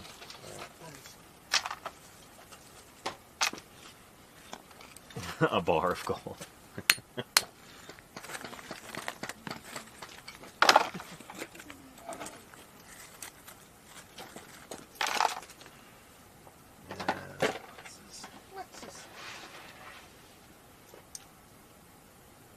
And let's see. Smay says, do you know anything about dinosaur scales? What were they made out of? Differences between them and lizard scales, fish scales, etc. Keratin. Yeah, the same kind of basic material that our skin and our fingernails and hair is made out of, keratin. You know, not like that of... There's other critters that have got very different scales. You know, like garfish got these ganoid scales with this material in them called ganoine. I think it's probably named after them, right? Yeah, it's very much... ganoine, I'm not sure. Yeah? But it's, you know, very much like enamel. You know? Uh-huh. It's like similar to teeth. Yeah. And shark skin is... There's little micro teeth. Yeah, it's got dentin in it, right? Yeah, the teeth are... Yeah. Are basically just expanded scales. Mm-hmm. In sharks. Yeah. As are the saws and various saw sharks, rays, saw scapes. We do have fossilized dinosaur skin from a number of different groups of dinosaurs. Duckbill dinosaurs are probably the most famous, but also like skin from sauropods and the skin from theropods and stuff. So a lot of dinosaurs had scaly skin. Some dinosaurs had scaly skin and feathers too. Yeah, but we don't have the firmest grasp on which kinds of dinosaurs had feathers and which didn't. You know, we've got what we think are feathers from both major sides of the dinosaur family tree, from Saurischians and Ornithischians. On the Saurischian side, you've got lots of feathers on theropods, two-legged, mostly meat-eating dinosaurs. Same group that gave rise to birds. Some of these have like full-on flight feathers too, which is cool. They may have actually evolved from ancestors who could fly. And then on the opposite side of the glue job. Move the gravel. then on the opposite side of the dinosaur family tree, you get Ornithischians like Culindodromeus. Seems to have had feathers as well. But they're like kind of simple hair-like feathers. Yeah, more like frayed scales. Yeah? Do you think they're not homologous with true feathers? I don't think so. Really? Interesting. I think pterosaurs are also convergent. Ouch. They're making a pseudo feather for insulation. Small, hot-blooded animal. Mm-hmm. Let me know if you want some new skin for that, Ethan. All good, thanks though. Yeah. Oh, man. Or a shot of whiskey or something. Dull the pain. Gunshot of whiskey. Straight to the dome. Frontoparietal dome.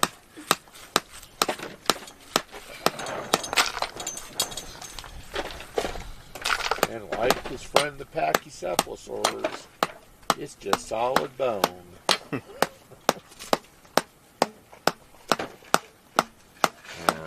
And Noblebrunna iguanodont could not fly. Never know.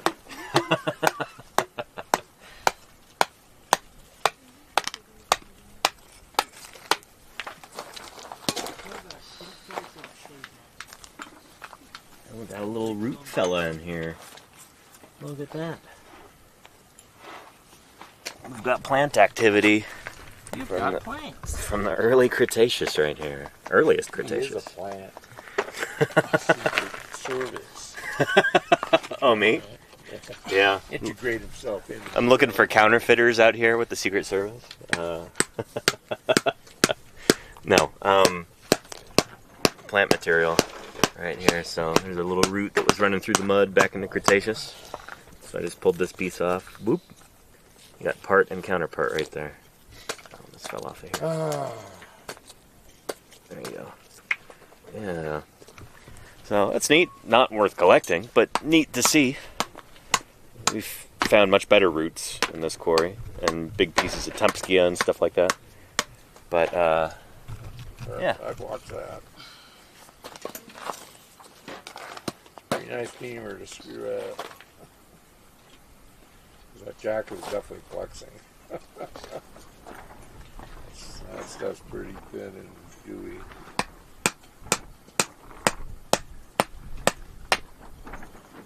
You enjoyed that root? Thank you, Snapping Neurons. I'm glad somebody did. I'll find you some better plants.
Mick Canary. I try not to think about roots being disappointed that we're not collecting them.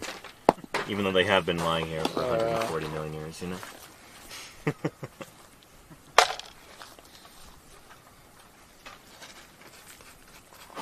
But if we collected every root that we found, every bit of Tempskia and everything else, that would be, we wouldn't have any space. Well, most of it's just not diagnostic. Yeah. Hey, look right here, I got some more Tempskia in here. Just this kind of chunky, orangey, yellowy stuff. This ancient plant. But, you know, it's just... Cell structure, pretty useless. Yeah. This stuff's Undiagnosed. pretty heavily rooted, you know. It really is. But most of it are just traces, ghosts. Ghosts of root past.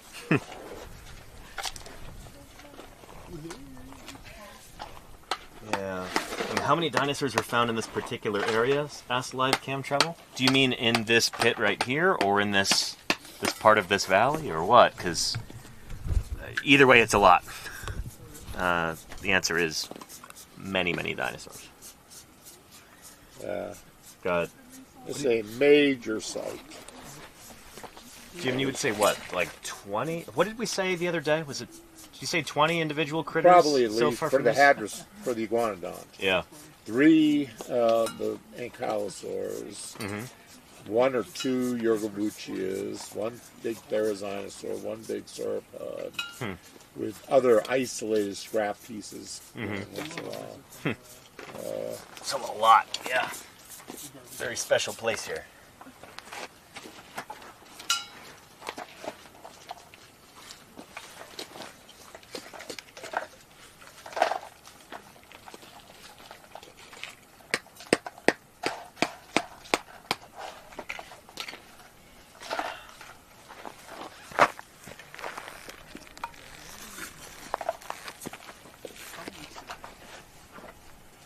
Finding a lot of broken bones, you know, with surfaces, such as friendly pieces.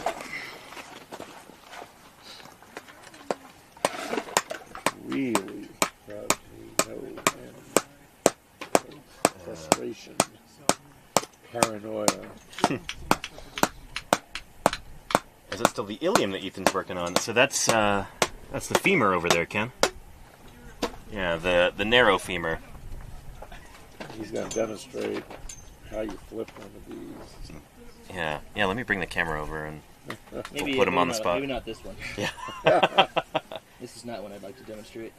Well, I can turn the I camera would away put for the a flip if little you more- This want. is a scary one. Yeah, I would put some real burlap on Yeah, that so side. Don had some gypsona on the femur, so I just decided to send the whole thing gypsona Nah, style. I wouldn't do that. But I would it's- definitely put a strap around this backside. The thing is Stronger real, plaster. is that the femur. Because that thing really bent. I mean, This is the top of it here, and the bottom of it is here. So I've got 5 Yeah, inches that's of rock the- on this side, 4 inches of rock on this side. well, did you listen to Uncle Don when I was working on this thing over here? Which I was I was very comfortable with, but I at least had a burlap top on it. Yeah. I mean, gypsona. Uncle Don. Yeah, I just need to get a little I don't more want to mess with it. undercut. Do you want me to help undercutting on this side and make it go a little quicker? It needs a burlap. It's already loose, so it's I don't But need you to still use should have that. burlap. Yeah, I agree. I mean, it's too important. We to don't need bone, 2 too people good on a this. bone. Okay.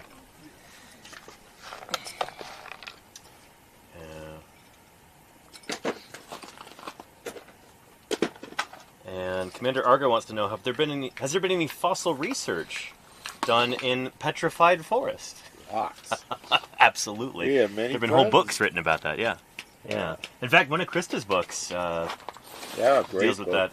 Yeah, it is an The excellent one that really put it over on me is like, I got to give her a call. Yeah. Yeah, will you do a book on the Cedar Mountain? So that was the one that did it. Oh, yeah, cool. I looked at that book. I was like, oh, this is a real good.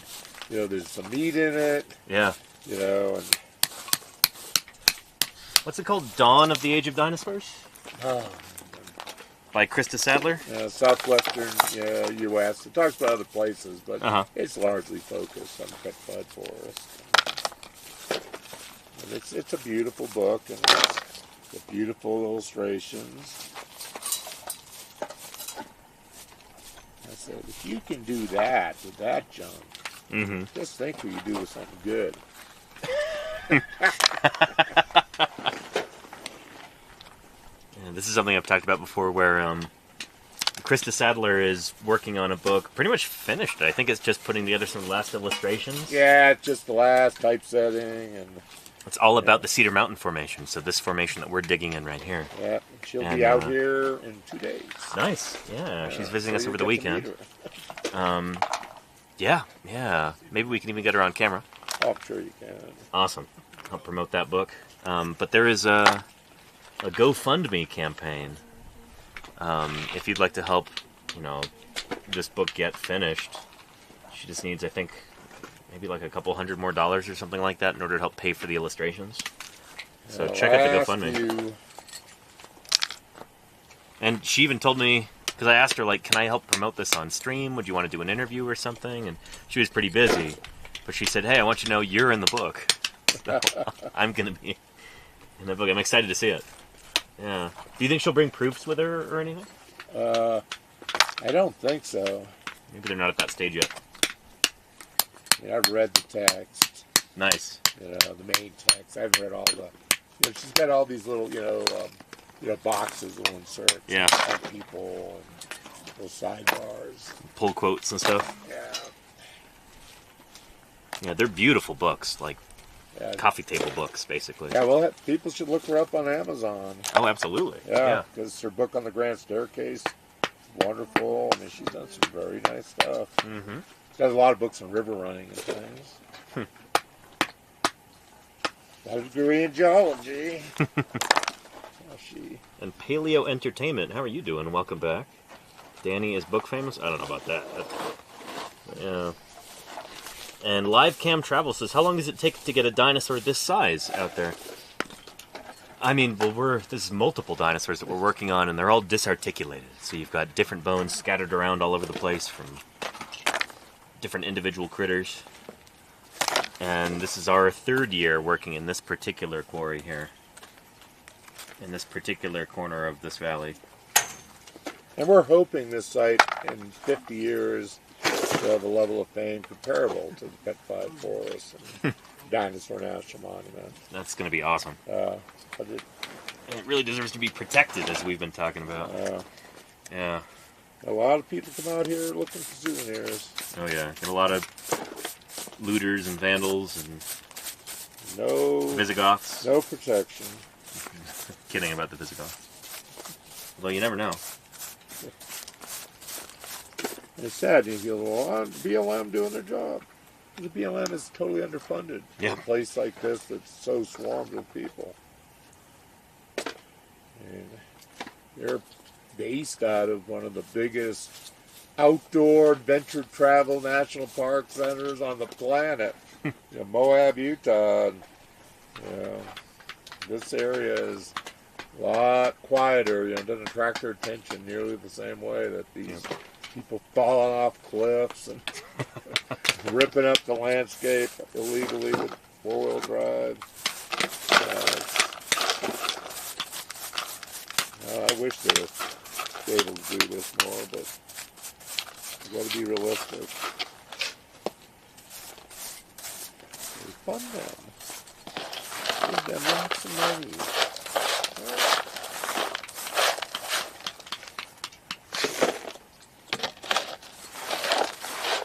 We may try something different.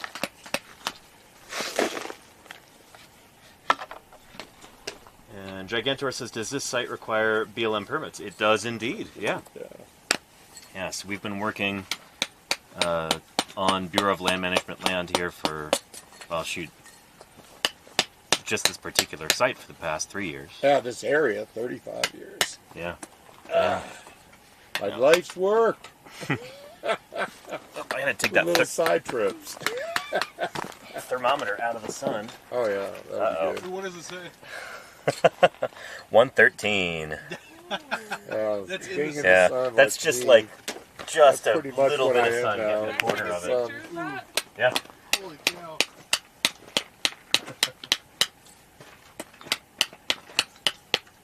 It's 113 degrees.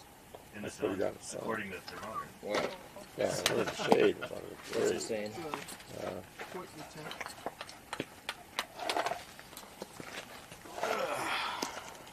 I think it's dropping now. 112.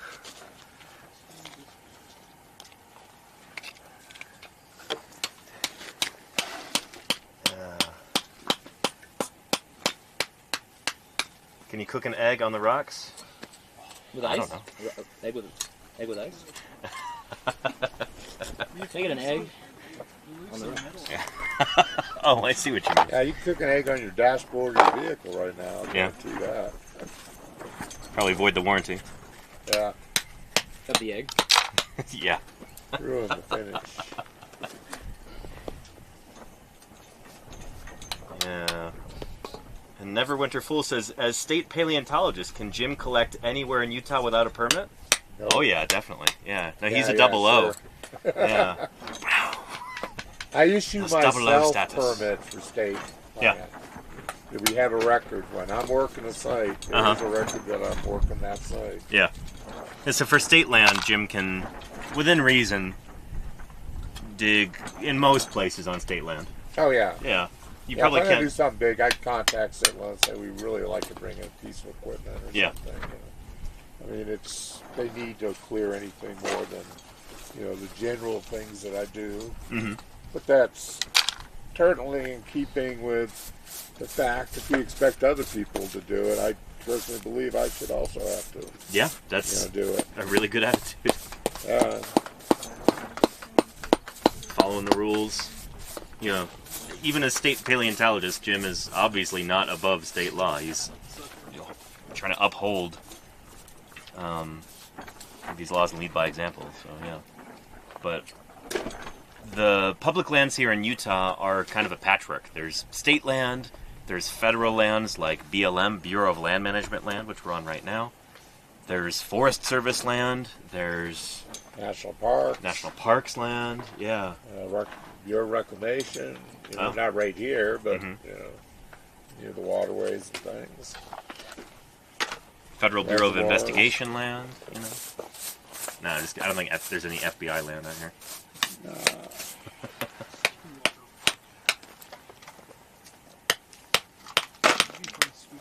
What do military bases count as? They're federal unless they're state. I guess some of the state National Guard would be state land, right? No, it's under the military. Yeah. We do have a lot of military land in Utah. Yeah. The Dugway Proving Grounds. White Sands. White Sands Launch Facility, Yeah. which would make a great field station if anyone wants to talk to the military into donating it to Ooh. the city of Green River. Uh huh. But we've also talked about making part of it an industrial park as well. But there's a lot of potential uses. Is there any county land? A question from Mayor Space. I'm sure there is, right? What's this? I don't know. Any county land? Oh yeah, city properties. Yeah. St. George, down Struckley, city property of Okay. St. George. Municipal. Yep. Cool. But all that goes under my permit. Oh, nice. We've recently passed for St. George, because it basically only works for St. George, Mm-hmm. that Class 3 cities with a paleo museum Uh huh. can pretty much do what they want, keep all the fossils. Because you've seen the state permit, the state of Utah, the University of Utah gets any holotypes. Right. So St. George didn't want to give up any fossils from their site in case I named something. Sure. Since it's their property, and so they wanted to pass if they could keep that material. Nice. Yeah. But when you look at the law, it's pretty much those guys that are benefiting. Doesn't really fit for anybody else. And also, Dr. Hub says also Department of Energy. Tinker DOE from. doesn't have a lot of property. Not a lot out here, I think, yeah. DOE tends to lease property for activities. Uh huh. And then, of course, you've got all the energy leases, and, of course, various mining claims. You know, if you find crystals or, you know, theoretically you could make a mining claim on the quartzite beds up above us. That valuable material, but you could say, oh, we want to mine that, and you would have to respect it, and I couldn't go up there and just dig what I want. Interesting. On their claim. Yeah, Dr. Hub says, Tinker from High_Potential, which must be a Twitch channel, I guess, is doing work for the DOE in Utah right now. Huh. For the Atomic Energy Commission?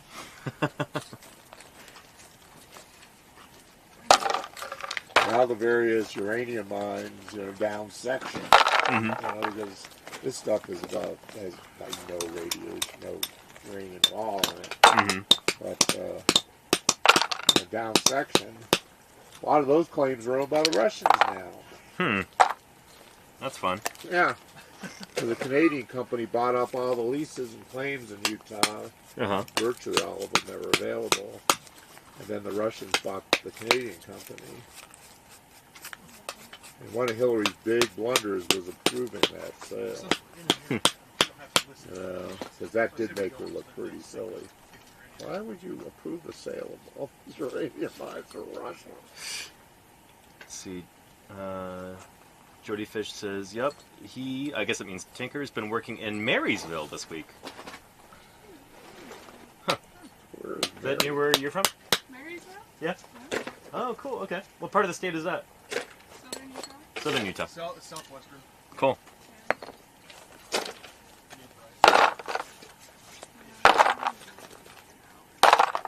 It's in Marysville, California, too. There's a bone nugget. Yeah. A nugget? A bone nugget? A bone nugget. I prefer that term. Yeah, bugget. Or maybe a zugget. There you go. Zugget isn't bad either. Found a couple zuggets myself. Let's see.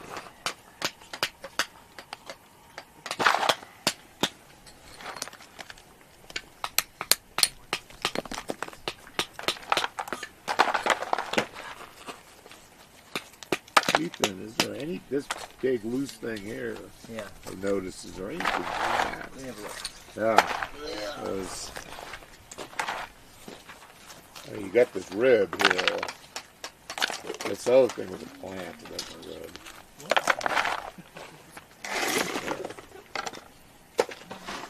And are we having any wasp problems in Utah yet this year? None at all, really. Well, what do you mean, what kind of wasp? You haven't been to my house. Oh, yeah. I we have an think he meant imported at wasp the that's quarry. That's awful. Yeah, the wasps are taking over. Oh, yeah, they make nests. They actually built a nest on the underside of my lawnmower handle. So I grabbed it and got stung all over my hand. Oh, Jim. Oh, yeah. Oh, they're everywhere. I mean, you spend a lot of time. These are an invasive wasp. They look like yellow jackets, but they're wasp body form. And they're an import, and they are nasty and aggressive, and they're just everywhere. They make small nests, but they put them everywhere. So you never know. You tip over a rock and they're under it, or doing yard work is a terror because they do though. Just under a small rock. How's it? There's a hive under it. So. You never know when you're going to run into one of these little monsters. So yes, we have a hornet problem. Not Japanese giant hornets. So, my goodness. I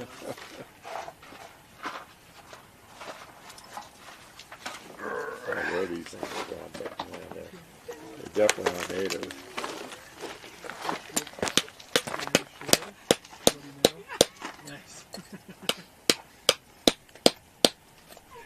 We can't say this too loud, we're gonna get Danny kicked off the stream or whatever.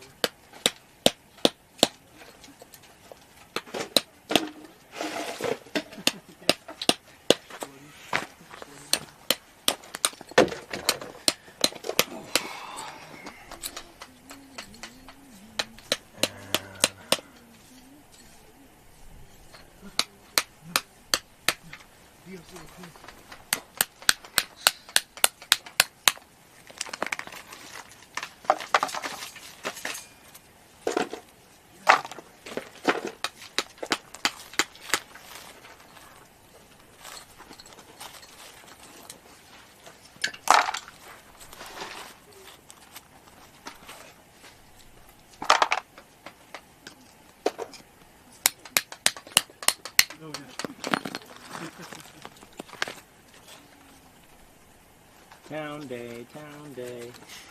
Yeah, we had a town day yesterday. Ethan gets a town day, but he's earned a town day. So you get to your shop. Gay rain and stuff.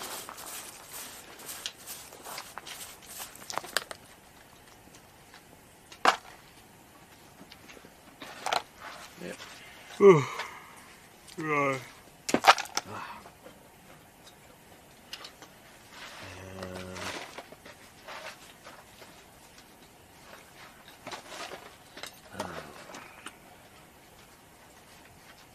I'm always in the sun. They discontinued shade. This wasn't profitable, you know? Bones are like antelope. If you go out in the sun, you won't follow us. If you go up by the highway, they can't shoot us.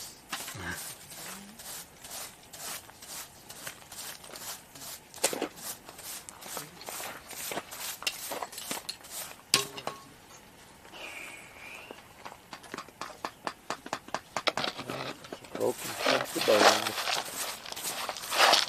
It goes nowhere. Broken chunk of bone is on the road again. That surfaces. That part is broken bone. I'm just a broken chunk of bone. As opposed to a bone nugget. This is a bone chunket. Nugget. Chunket. This is a chunket, and this is a nugget. Nice. It's important for I think we should figure that for the paper. Yeah. Chunkette and a chunky. Chunket is a recognizable piece of bone. Is morphology, but with no ends on it. Dyson Dinosaur says, "Hey Danny, how's the excavation going?" It's going well. It is altogether too hot out here, but it's dropping. What is it? 101. 101. 101.1, the bone. That's cool. I feel that breeze. When's the frost going to hit the pumpkin? But yeah, it's going well. It's good to see you, Filippo. Hope you're doing well too. That's Filippo Bertozza, the iguanodontian researcher. He also streams on Twitch.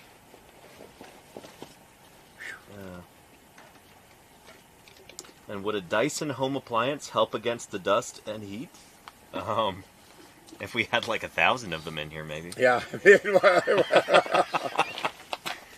Fill them with ice somehow. There should be big old swamp pools.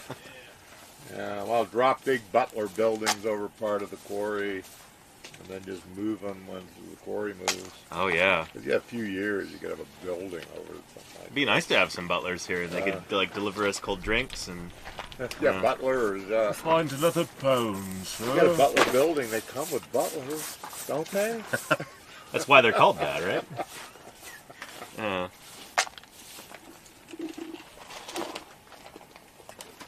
Chunkette. Jeeves, hand me that plaster over there. Yeah. Yes, very good, sir.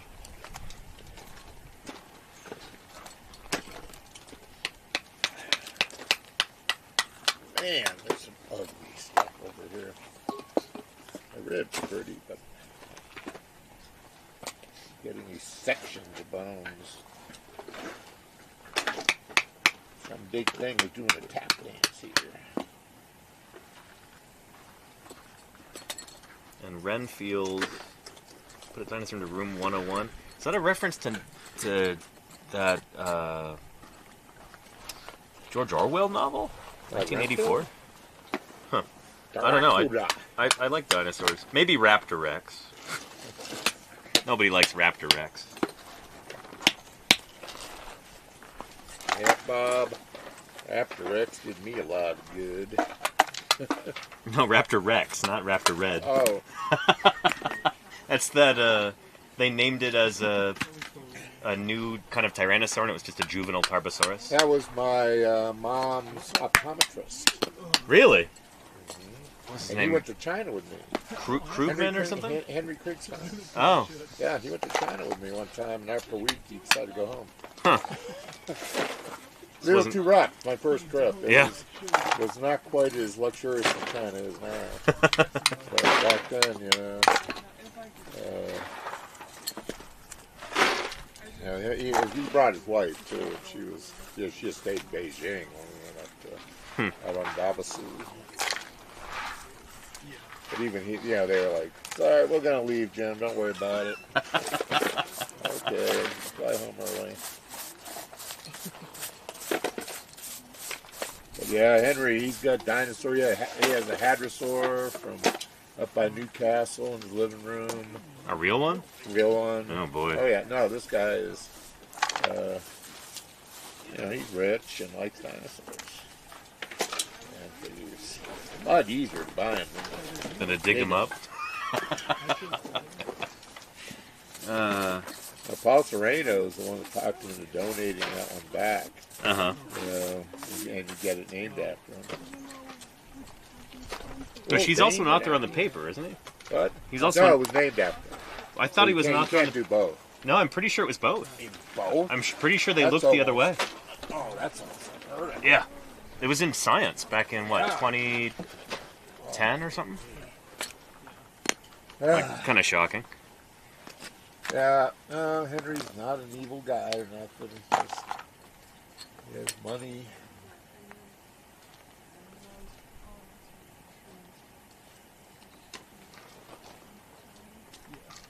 I think of him as the Pee Wee Herman of Dinosaur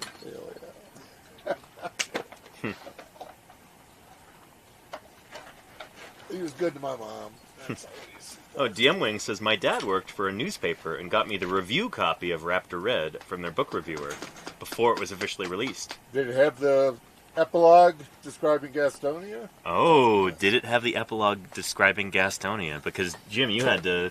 I got a review copy too and told them I'd sue them if they didn't take that out. Because shoot, Bob Walker was trying to describe a new dinosaur In a novel. in a novel. Jim's dinosaur. Yeah, the dinosaur that Jim had I'm sitting excavated. in Jim Kirkland's office. Just admitting to it. Yeah, no, and he described, had specimen number. It would have been like, oh, I didn't realize that would be actually naming the dinosaur on you. Yeah. Sure. But he's going to be using the name you chose, right? He did drawings too of it. But he'd be using the name you chose. Isn't that strange? Yeah, well, I don't think, he doesn't care the name. He was not going to, screw over Rob or Bird, just me. Yeah. No, but he did. He definitely used my name. It doesn't matter. That's No. the authorship that matters. No, of course. I just mean it's interesting that he didn't come up with his own name. He used the name you chose to describe your dinosaur without your permission. It's just kind of wild. It's all wild. Yeah. Anyway. I think he was probably also wanting to make sure he didn't lose his lucrative association with Dynamation. Because he was getting $60,000 a year for a couple weeks' work. Quite the deal. Yeah, seriously. Must be nice. Oh yeah. Those were the days when he was doing like on IMAX theaters, Hakenboot commercials. I just was mad 'cause I saw his commercial in an IMAX theater for one of the movies. Jeez. I remember the movie as much as remembering Bob. His boots.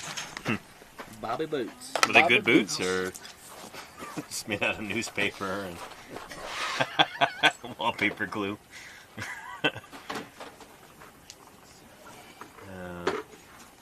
And Pyro Kitty says, to get to this formation, do you need to dig through Ice Age fossils? No. It's on the surface.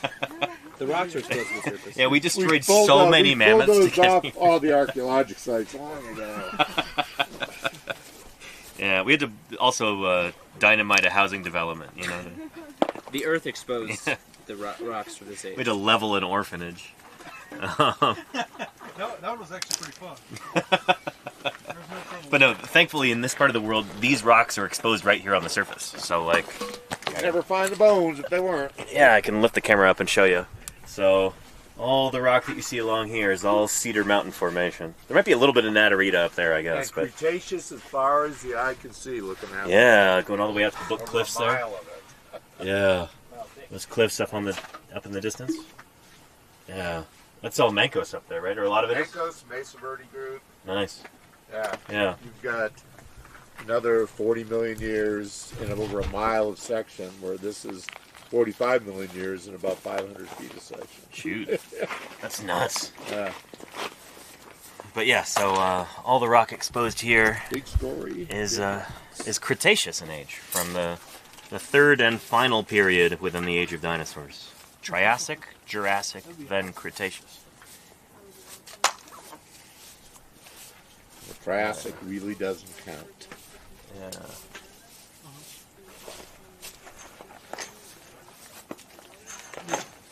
And how far away are the KT layers? So, nearest KPG boundary is, where do you think? Northward? Northhorn. I mean, Do they have KPG there? pretty close. Yeah, pretty close. Yeah. Yeah. Maybe a slight gap there, but pretty Yeah. close. It's really funny. The way you define it is you get dinosaur eggshell fragments and tracks Mm-hmm. right up, and then it stops, and you start finding Paleocene mammals. Pork and just base of Paleocene. But could there be an unconformity in there, or do you actually have the boundary? At Northhorn, it could well be a boundary, but that's been debated. If you go to the road, Rice River Canyon, Uh-huh. there's an unconformity there, for sure. But that unconformity grows as you go east. So it's, you go west into the Northhorn where it's much thicker. And certainly that interval hasn't been studied that much. Mm-hmm.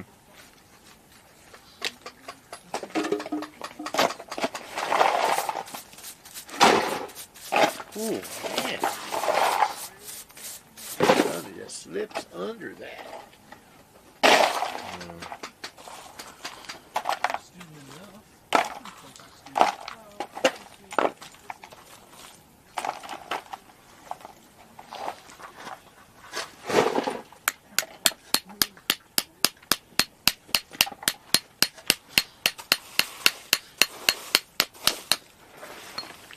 I know I'm probably wasting all this time on these things that are probably not even worth collecting.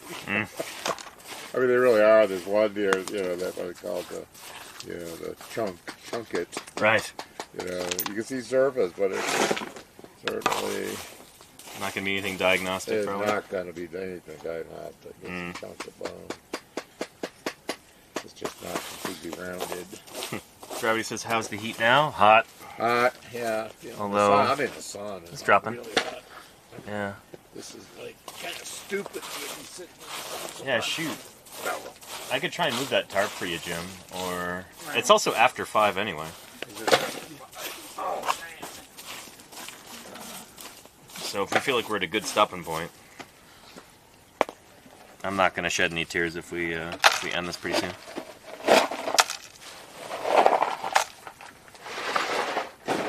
I don't know what.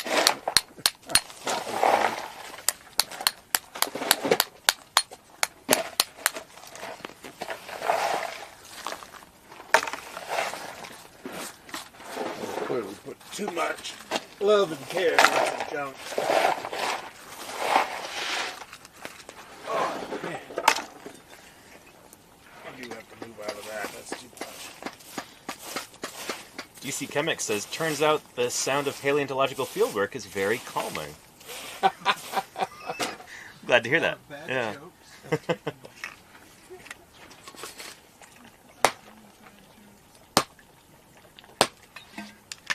Calm. Some lo-fi paleo beats to relax and study to.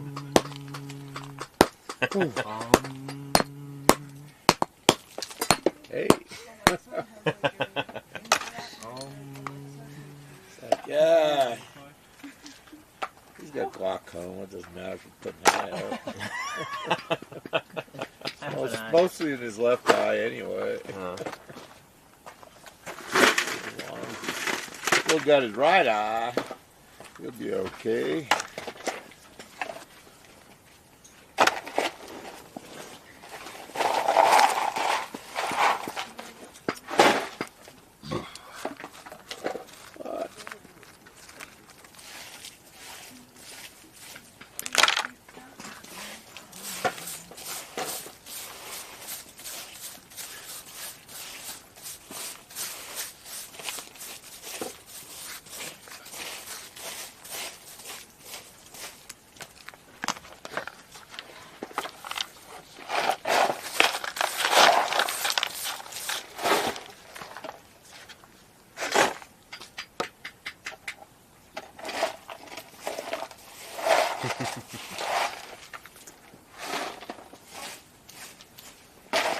You see chemicals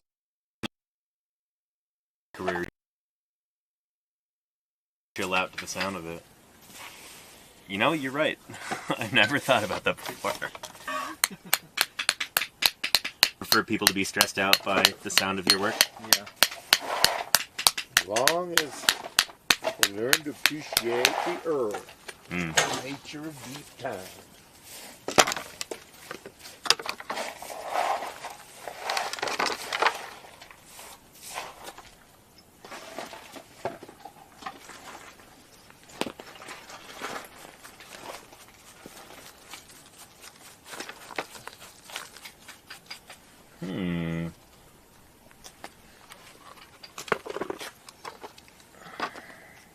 Might have bone there. I can hope. Yep. Yeah, look at that. Yeah. Not great separation, but Probably time to kill the hill that the camera's on. yeah. Well, tomorrow, hopefully. You got any glue over there, Fish? I got some. Okay.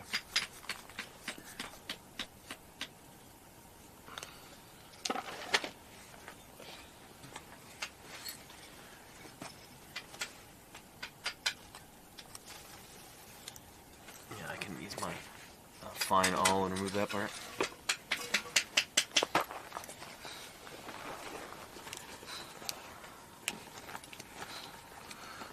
Where's the spiky boy?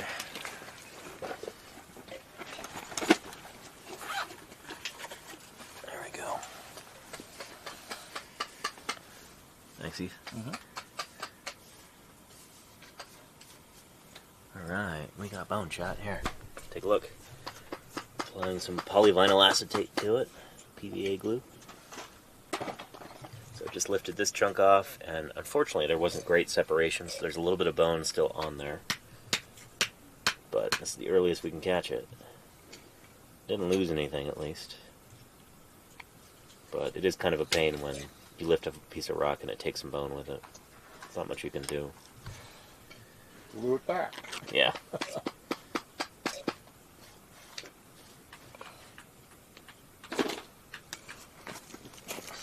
Is that something big, or is it just... I don't know yet. Could be a sun trim or maybe end up a limb or something. That's kind of my guess. It looks kind of limby, but it's too early to say with any confidence. Yeah.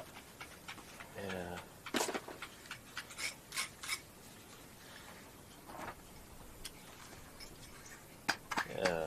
Anyway, dinosaur bone uncovered live on stream. Not a bad way to end the day. Something to look forward to tomorrow, something to dream about tonight.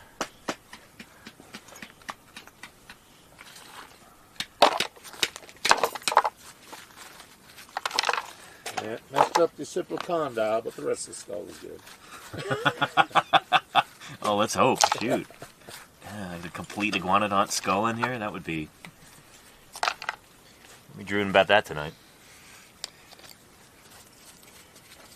That's what I dream of. Split one of these things and seeing several big monster teeth. Side view. Yeah. That's what I dream It's about. just Carcharodontosaur in here. Yeah, whatever this big brute is. Yeah. Find one.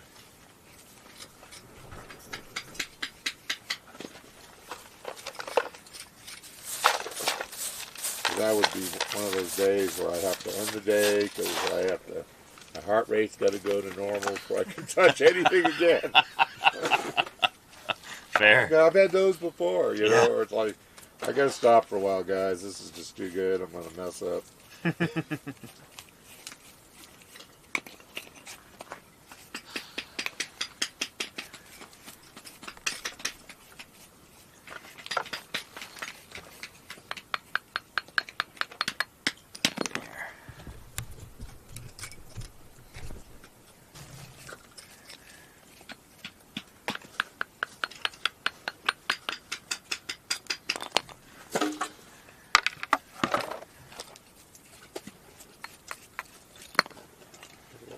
Oh, chunk ice.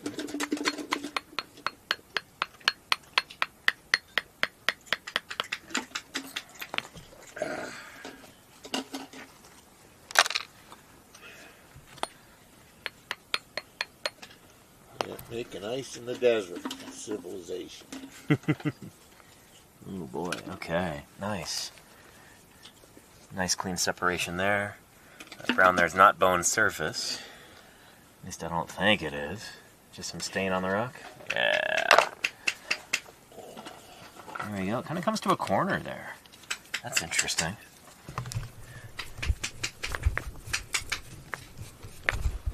Yeah, check that out.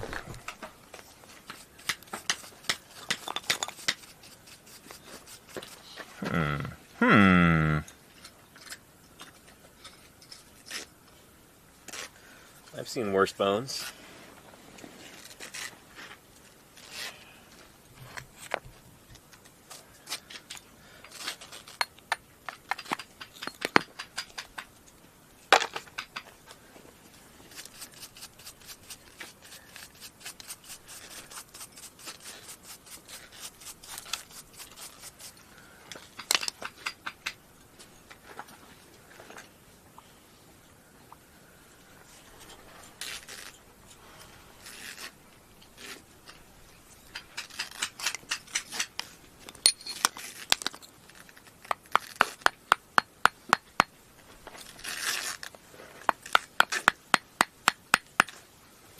Yeah.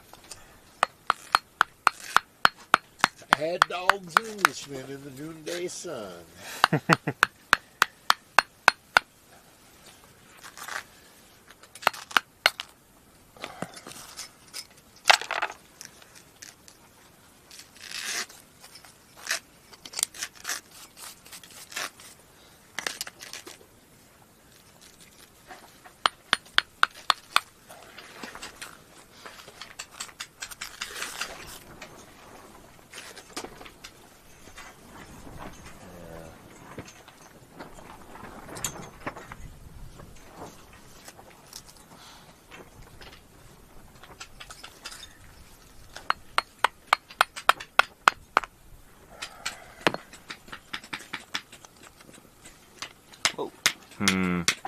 Yeah, you're really close there. No, there's bone on there, yeah.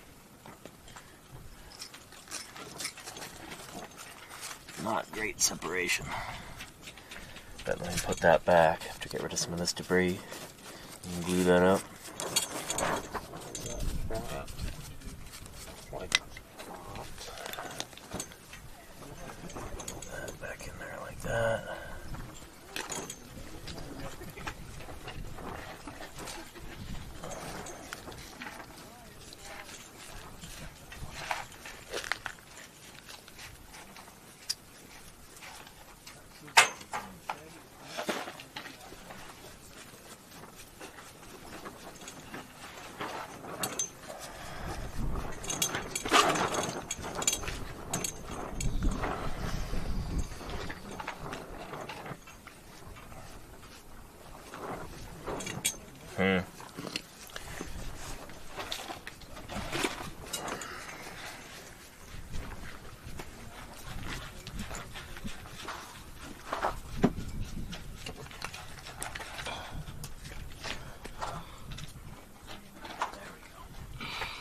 There's my glue.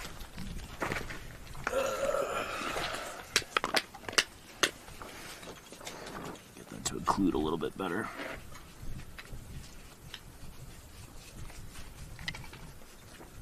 There we go. better fit.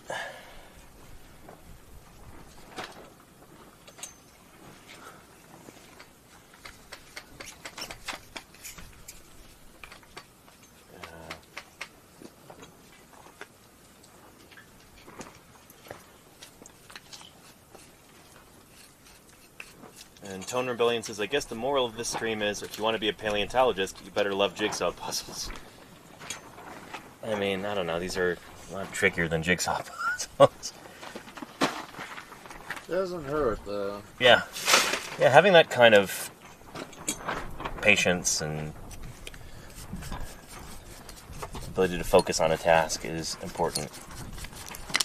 I really wish we had better separation here.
What are you thinking?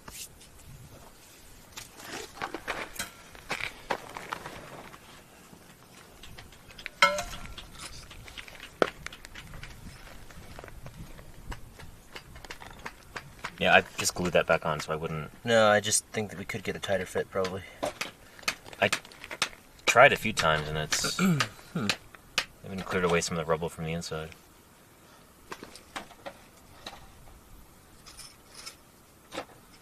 Dang. Yeah, it's real soupy, squirrely. for sure. Yeah.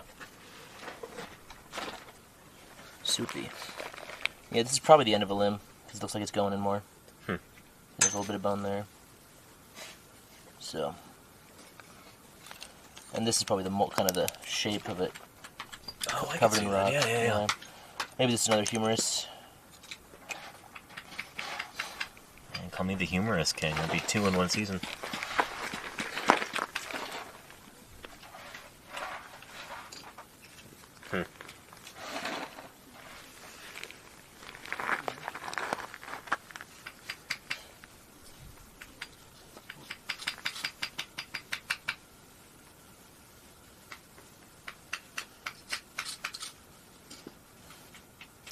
Gonna cut this down and then give me some more room to work over here before I actually try and touch this anymore.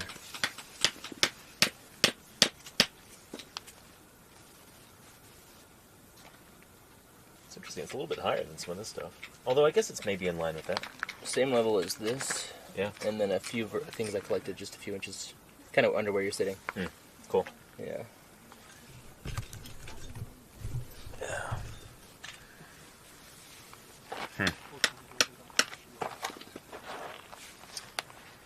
This happened at the beginning of the day, but I'll have this for tomorrow. Yeah, when you're throwing a shovel into it. I guess maybe I don't wish that. Yeah, good point, Jim.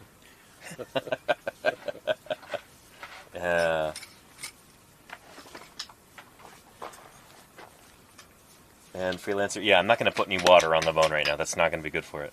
But you'll be able to see it tomorrow, hopefully, after I get some more of this stuff cleared off. But it's, this is delicate stuff right here. Delicate times right now. And, and we don't put water on the bone. No. We put it on the rock around it. Maybe you've seen that before for, like, dinosaur tracks. That is a way to, like, get them to stand out for the camera. You just BLM hates. really? Oh yeah, they don't even want you wetting them anymore. Huh. You guys good to call it? Oh yeah. Yeah. It's back right here. It's and a I will- never-ending battle. The truth and justice in the American way.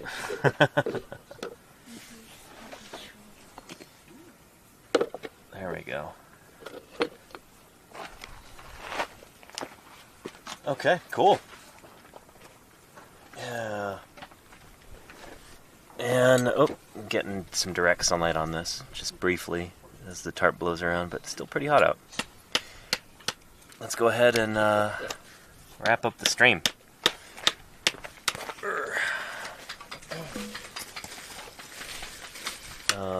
Bye, chat. Love you. There's Tegan over there. Good night. Love you. They say they love you too. Thank you. Yeah. So nice. Do you have that little spiky awl, Ethan, that you picked up? Oh, was that yours? Yeah. My bad. I put it in front of the grid square there. Cool. Gotta make sure I keep track of all my tools. All right. And let's wrap up this stream, shall we? Yeah, when I was in Dynamation, we spray paint all the tools gold. We were the gold standard. Nice. Oh, nice. Prehistoric Museum was blue. I think the UPS was red. All right. Separate. Well, everybody, thanks for watching today. Cool that we got to find a new bone before the end of the stream. You'll be seeing more of that tomorrow. And I'll be excited to show you. But, yeah, hope you had fun today. Thanks for putting up with our sun-addled brains antics today. It's been a hot one. It probably will be tomorrow, too. So yeah, we'll see how things go. We might end up doing more overburden tomorrow morning like we did today. Or maybe we'll just jump straight into the bone layer. We will see. I'm guessing it'll probably be overburden. But hopefully we can wrap up a little bit earlier than we did today with the overburden and actually get down to the bone layer. We're expecting a bunch of visitors, new people coming in over the weekend. We've got to make sure we expand the horizontal extent of our quarry to make room for everybody who's going to be digging here. Otherwise it's going to be awful crowded. Anyway, thank you everybody for watching today. Let's see who else is live on Twitch at the moment, whom we might raid into. Let's see. Oh, Paleo Stream is on. And Rocket Sage. Well. Let's go say hello to Rocket Sage. She is doing some geology live on stream from her office.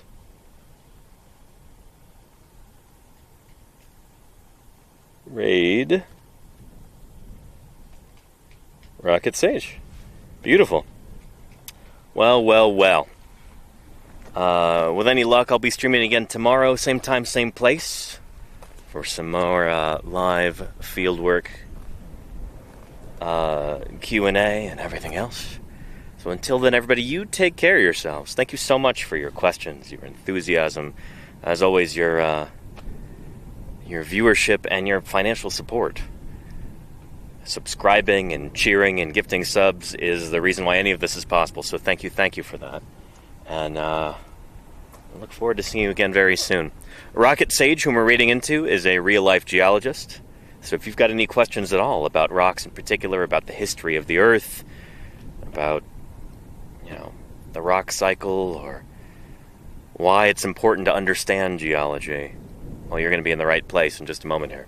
Thank you, everybody. And thank you, moderators, once again, for keeping things welcoming for everybody. Keeping this train on its tracks. I appreciate you, mods. Thank you.